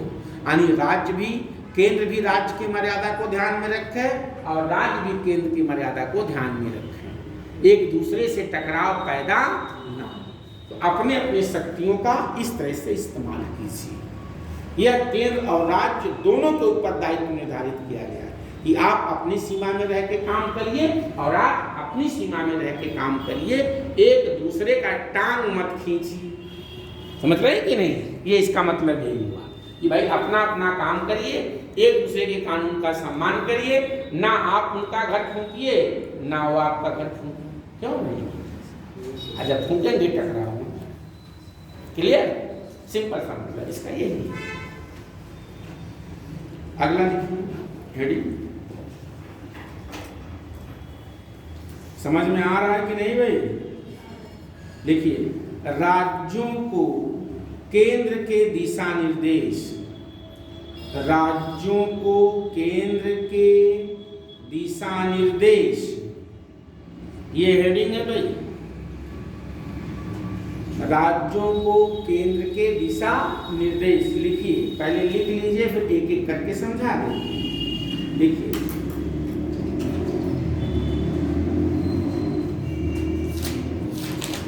केंद्र को यह अधिकार है, केंद्र को यह अधिकार है कि वह राज्य को निम्नलिखित मामलों पर, कि वह राज्य को निम्नलिखित मामलों पर अपनी कार्यकारी शक्तियों के, निम्नलिखित मामलों पर अपनी कार्यकारी शक्तियों के प्रयोग के लिए, निम्नलिखित मामलों पर अपनी कार्यकारी शक्तियों के प्रयोग के लिए निर्देश दे सकता है, प्रयोग के लिए निर्देश दे सकता है। पहला पॉइंट लिखिए, संचार के साधनों को बनाए रखना, संचार के साधनों को बनाए रखना और उनका रखरखाव करना, संचार के साधनों को बनाए रखना और उनका रखरखाव करना।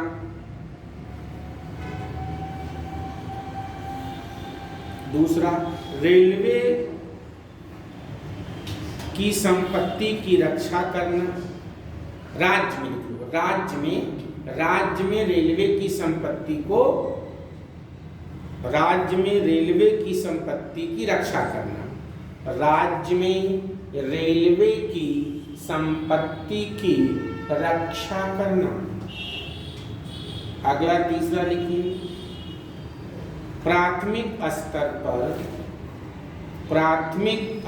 पर राज्य में भाषाई अल्पसंख्यक समूह के, राज्य में भाषाई अल्पसंख्यक समूह के बच्चों के लिए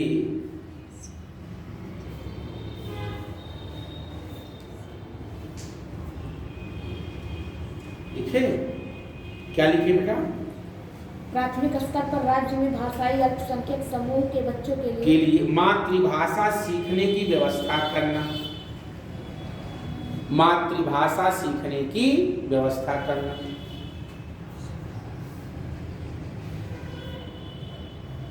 अगला, अनुसूचित जनजातियों के कल्याण के लिए, अनुसूचित जातियों के कल्याण के लिए अनुसूचित जातियों के कल्याण के लिए राज्य विशेष योजनाएं बनाए और उनका क्रियान्वयन करे, राज्य विशेष कानून बनाए और उनका क्रियान्वयन, विशेष योजनाएं बनाए और उनका क्रियान्वयन करे। अनुसूचित जनजातियों के लिए राज्य विशेष योजना बनाए और उनका क्रियान्वयन करे। ठीक, कितने पॉइंट्स हो गए? 4।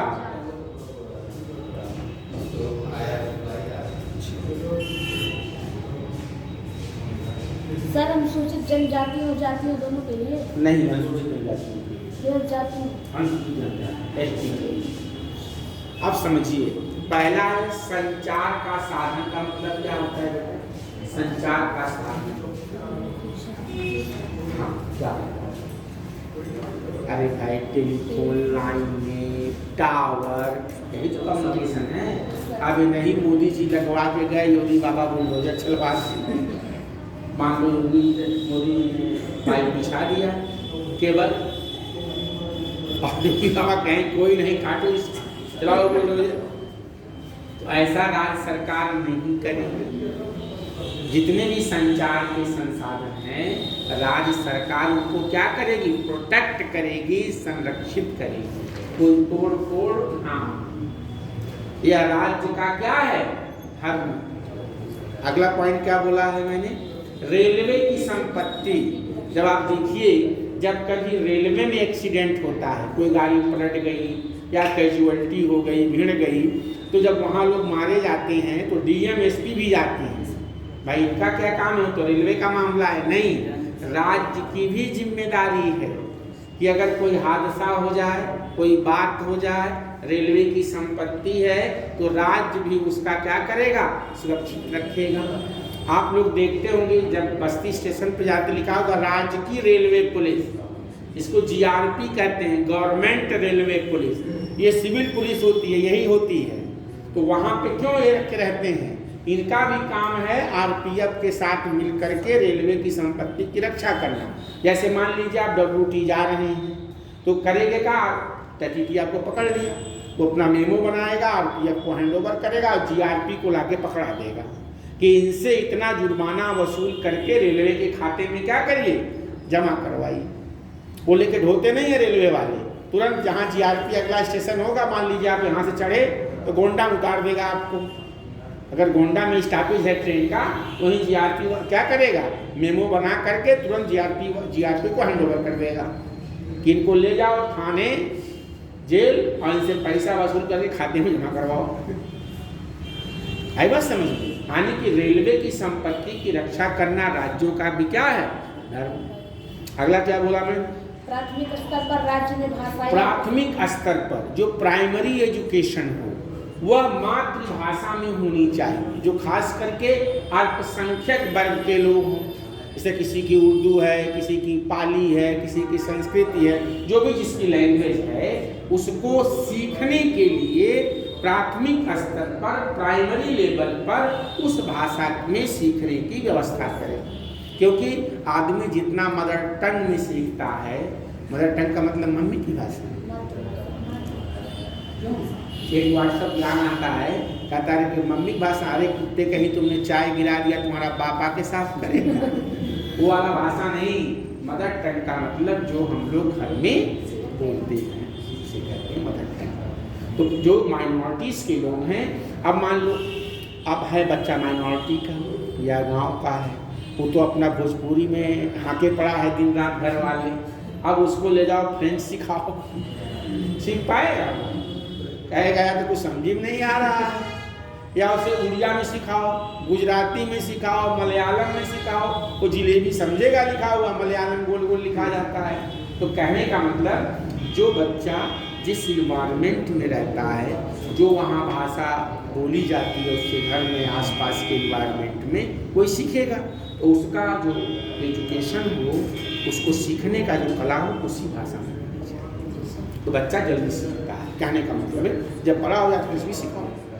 अगला क्या है और कुछ पूछा? अनुसूचित जातियों के कल्याण के लिए अनुसूचित जनजातियों, नॉट अनुसूचित जाति, जनजाति के कल्याण के लिए राज्य सरकार योजनाएं बनाए और उनका क्रियान्वयन करे। यानी कि अनुसूचित जनजातियों के जीवन स्तर को क्या करे? अपलिफ्ट करे।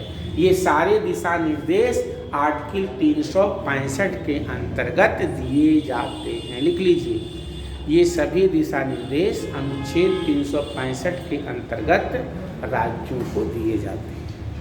यदि राज्य सरकार इनको लागू करने में विफल हो जाए तो राष्ट्रपति शासन भी लागू हो सकता है। लिख लीजिए, ये सभी निर्देश संघ सरकार राज्यों को अनुच्छेद 365 के अंतर्गत देती है।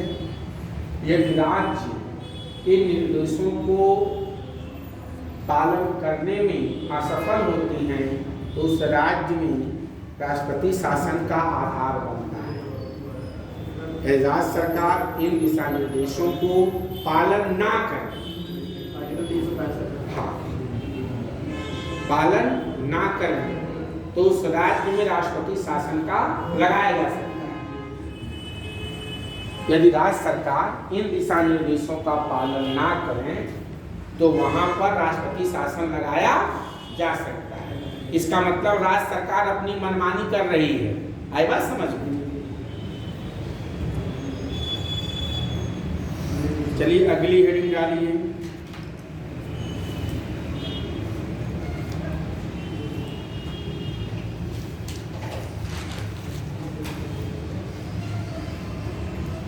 केंद्र और राज्यों के बीच सहयोग।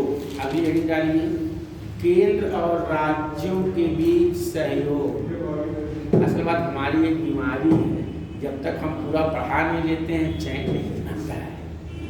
हम सोचते हैं कि छूटे ना, समझ रहे हैं भाई? कंपटीशन है, कहाँ से आ जाए कोई जानता है? केंद्र व राज्यों के बीच सहयोग लिखिए।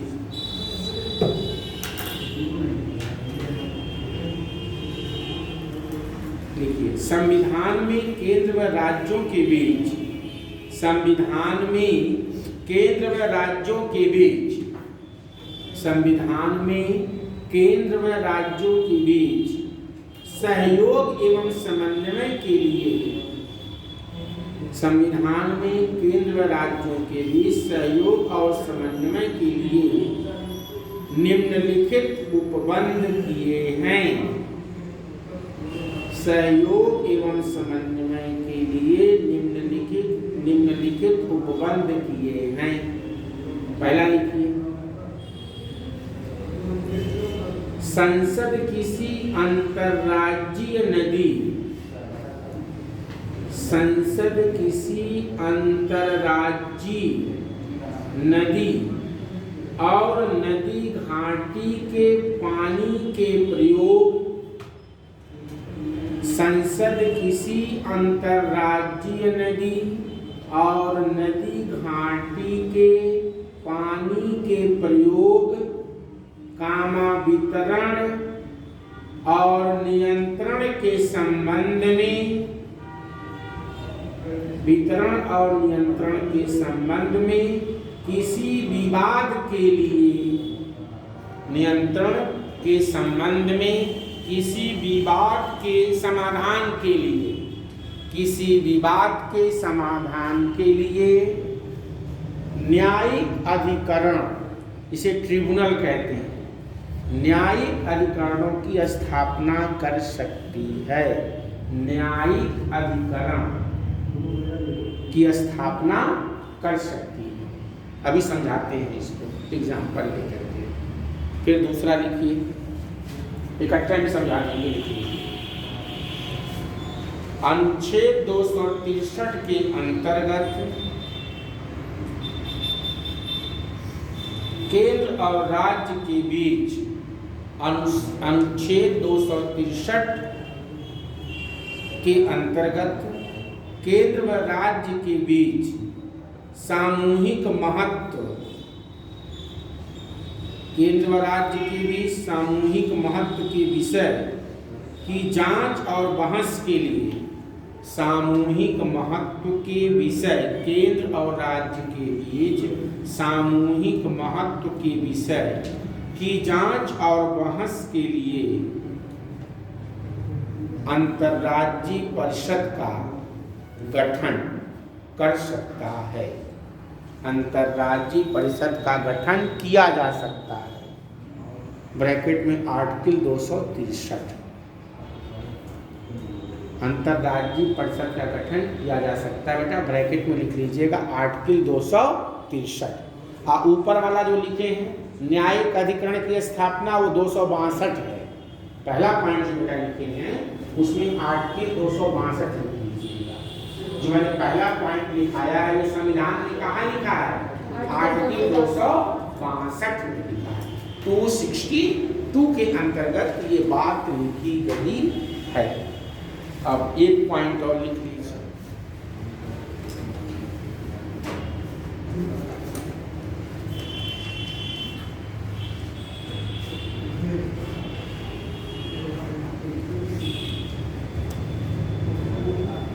लिखिए, अंतर्राज्यीय व्यापार, वाणिज्य, अंतर्राज्यीय व्यापार, वाणिज्य आदि की स्वतंत्र व्यवस्था के लिए, अंतर्राज्यीय व्यापार कामा वाणिज्य आदि की स्वतंत्र व्यवस्था के लिए, आदि की स्वतंत्र व्यवस्था के लिए किसी प्राधिकरण का गठन करना, किसी प्राधिकरण का गठन करना, ठीक, किसी प्राधिकरण का गठन करना। जैसे आजकल जीएसटी काउंसिल है, एग्जाम्पल के लिए जीएसटी काउंसिल, ठीक। अब समझिए, हमने आपसे कहा कि अगर अंतरराज्यीय, कोई अंतरराज्यीय नदी है या कोई नदी घाटी है, वैली है, जैसे एग्जाम्पल के लिए आप कावेरी नदी ले लीजिए। कौन सी नदी? कावेरी। कावेरी नदी कहाँ से निकलती है?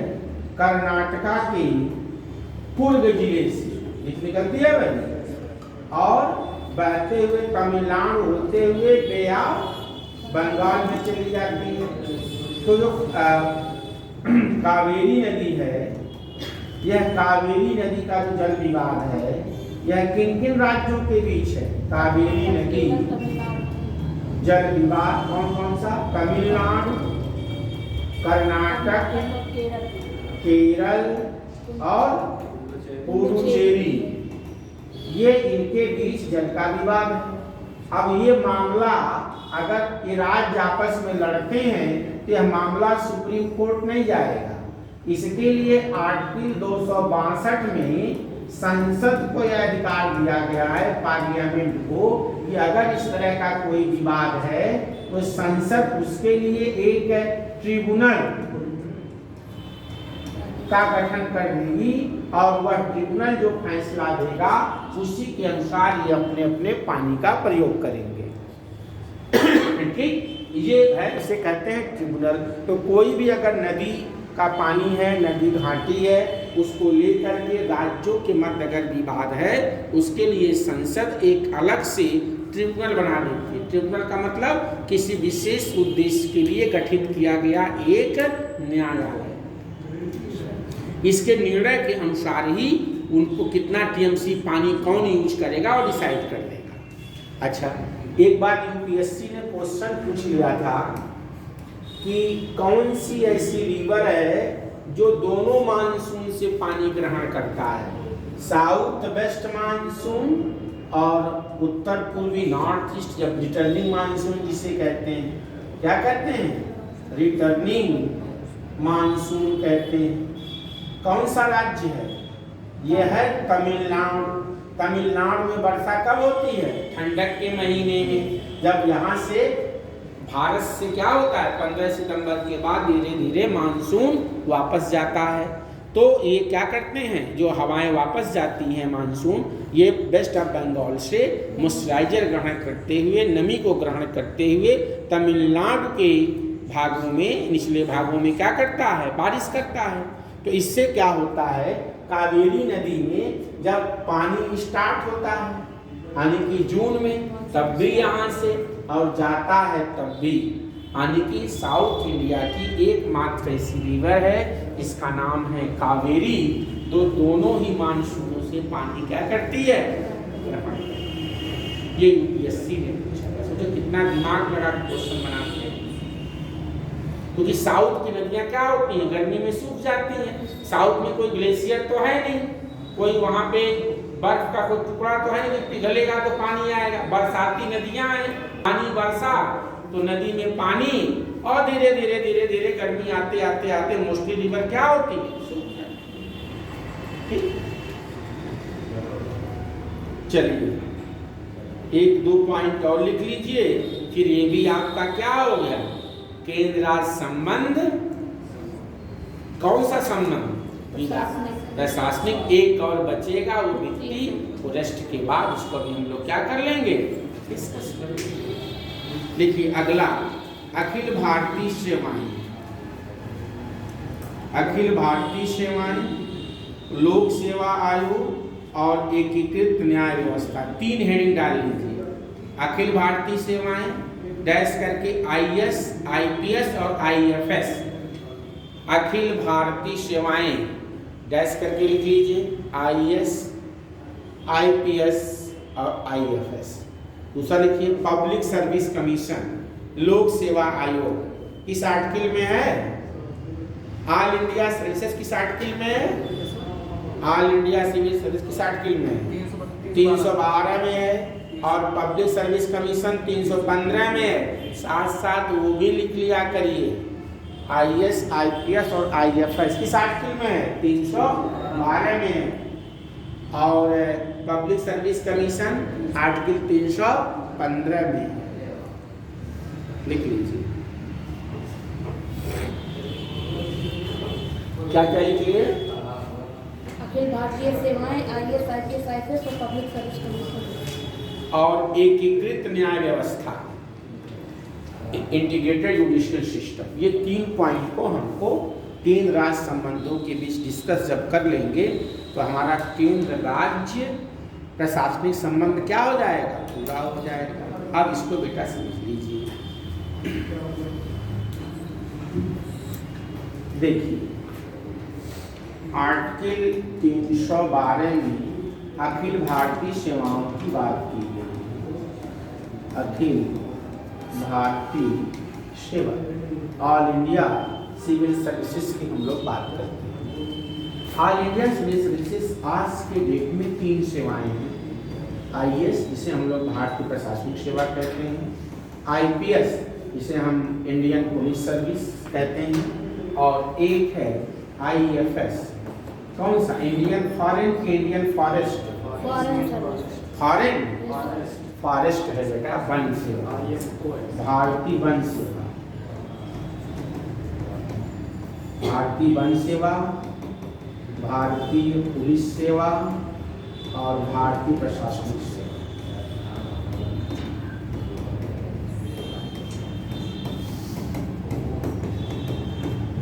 ये है आपका, ये अच्छा, इनको ऑल इंडिया सिविल सर्विसेज क्यों कहते हैं? अखिल भारतीय सेवा। ये पूरे भारत में सैनिक पूरे भारत में सर्विस करते हैं, पूरे भारत में पूरे भारत में करते हैं सर्विस, उसमें कोई डाउट नहीं, लेकिन इनको अखिल भारतीय क्यों कहते हैं? इसका देखो ठीक है, रिपोर्ट राष्ट्रपति को, हाँ, सीधे रिपोर्ट राष्ट्रपति को, वो सारी चीज़ें आपकी सही हैं, लेकिन जो कोर पॉइंट है वो आप नहीं पकड़ पा रहे हैं। इनको मैं आपके पॉइंट सारे सही हैं, वो भी विशेषता है। वेतन सर केंद्र सरकार को नहीं, राज्य सरकार को जहाँ काम करेंगे वहाँ मिलेगा, समझ लीजिए। इनको अखिल भारतीय सेवा इसलिए कहते हैं कि ये अपनी सेवा केंद्र में भी देते हैं और राज्य में भी देते हैं। This is the common service for both centre and state. केंद्र के स्तर पर जितने भी सेक्रेटरी होते हैं वो सब क्या होते हैं? IAS ही तो होते हैं, उनके लिए अलग से काडर नहीं होता है। इन्हीं राज्य सरकारों से ऑन डिपुटेशन बुला लिया जाता है। अगर आप कल को IAS IPS बनते हैं, IFS बनते हैं, आप राज्य सरकार में भी सेवा देंगे और केंद्र सरकार में भी सेवा देंगे। हाँ, ये बात आपकी वो फीचर आप बता रहे हैं कि इनकी सेवा के लोग पूरे इंडिया से भरे जाते हैं, अपनी सेवाएं पूरे भारत में देते हैं, इनकी नियुक्ति प्रेसिडेंट करता है, इनके खिलाफ कोई डिस्पेंसरी एक्शन लेना हो, सर्विस में हटाना हो, डिमोट प्रमोट कुछ भी करना हो, केंद्र सरकार करती है।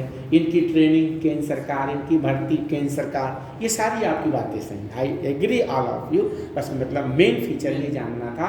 अखिल भारतीय इसलिए कहते हैं कि पूरे देश में तो करते ही करते हैं, नो डाउट, लेकिन राज्य के साथ साथ केंद्र में भी अपनी सेवाएं देते हैं, इसलिए हम लोग अखिल भारतीय सेवा कहते हैं। राज्य सरकारें सिर्फ इनको सस्पेंड कर सकती हैं।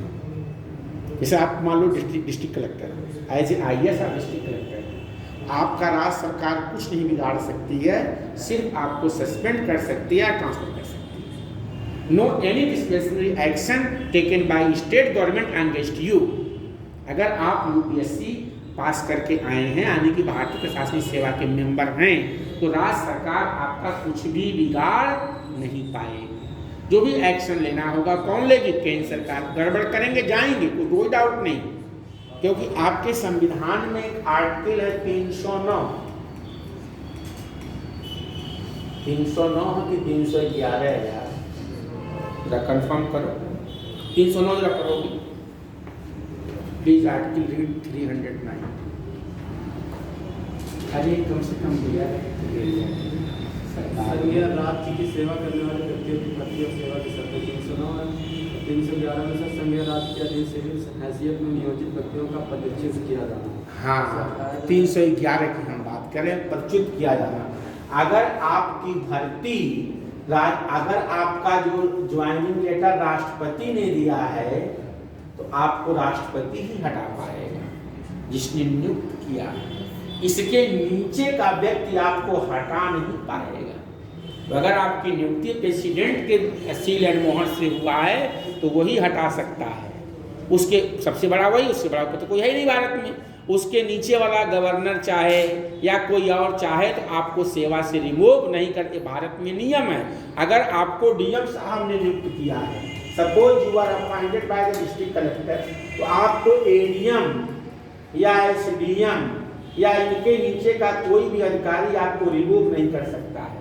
या तो ये कर सकते हैं या तो इनके ऊपर कमिश्नर है, पर्सनल सेक्रेटरी है, चीफ सेक्रेटरी है, कोई कर सकता है, लेकिन इनके नीचे का ऑफिसर आपको हटा नहीं सकता। ये गारंटी आपको आर्टिकल 311 देता है। क्लियर? अगला पॉइंट क्या लिखवाया है भाई?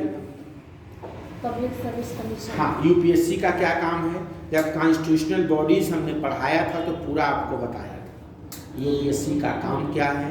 UPSC एक केंद्रीय भर्ती सेवा प्राधिकरण है जो इंडिपेंडेंट बॉडी है, कॉन्स्टिट्यूशनल बॉडी है, जो संघ की सेवाओं के लिए क्या कराती है? एग्ज़ाम कंडक्ट कराती है। एग्ज़ाम कंडक्ट करने के बाद जो फाइनल लिस्ट होता है तो किसको दे देती है? सरकार को।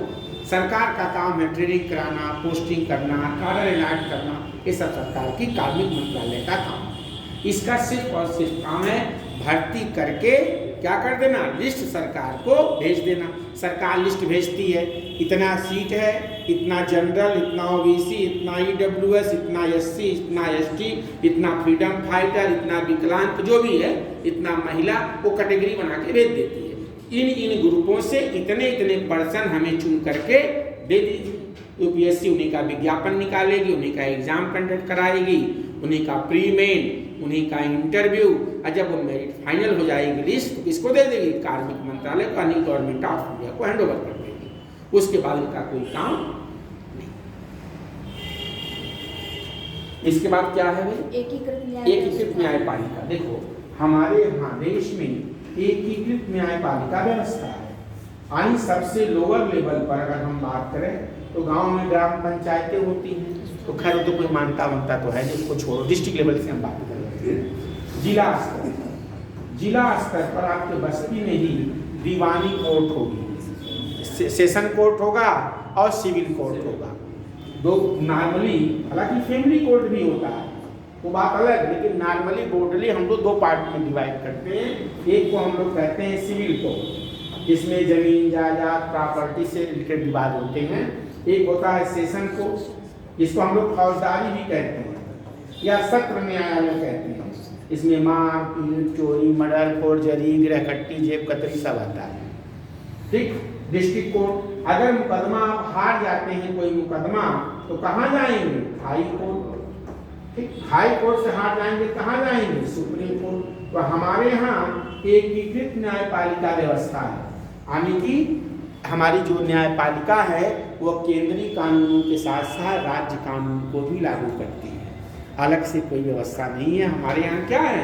जुडिशरी का बंटवारा नहीं किया गया है। सरकार में किया गया है, राज्य ये काम करेगी, केंद्र ये करेगी, लेकिन यहाँ पर ऐसा कोई बंटवारा नहीं। न्यायपालिका हमारी क्या है? एकीकृत है, इंटीग्रेटेड। ठीक। ये हम लोगों का रहा केंद्र और राज्यों के बीच प्रशासनिक संबंध। इसके बाद हम लोग अभी थोड़ा ब्रेक के बाद हम लोग कुछ कमेटियाँ पढ़ेंगे, रिकमेंडेशन, कि केंद्र और राज्यों के फंक्शन को स्मूथली करने के लिए कौन कौन सी कमेटियाँ बनी जो आपके एग्जाम में आता है। जैसे सरकारिया कमीशन, हाँ, सरकारिया आयोग, पुंछी आयोग, आनंदपुर साहिब रिपोर्ट, ठीक है, पश्चिम बंगाल स्मृत राजा मन्नार कमेटी, ये 5-6 कमेटियाँ हैं जिनका डिस्कशन कर लेंगे। आफ्टर दैट हम लोग वित्तीय संबंध पढ़ेंगे। ये 2 टॉपिक रह गया है, 2 टॉपिक करा दिया है, 2 टॉपिक अभी आफ्टर द क्या बोलते टाइम पे इसको बंद कर दो। 2 8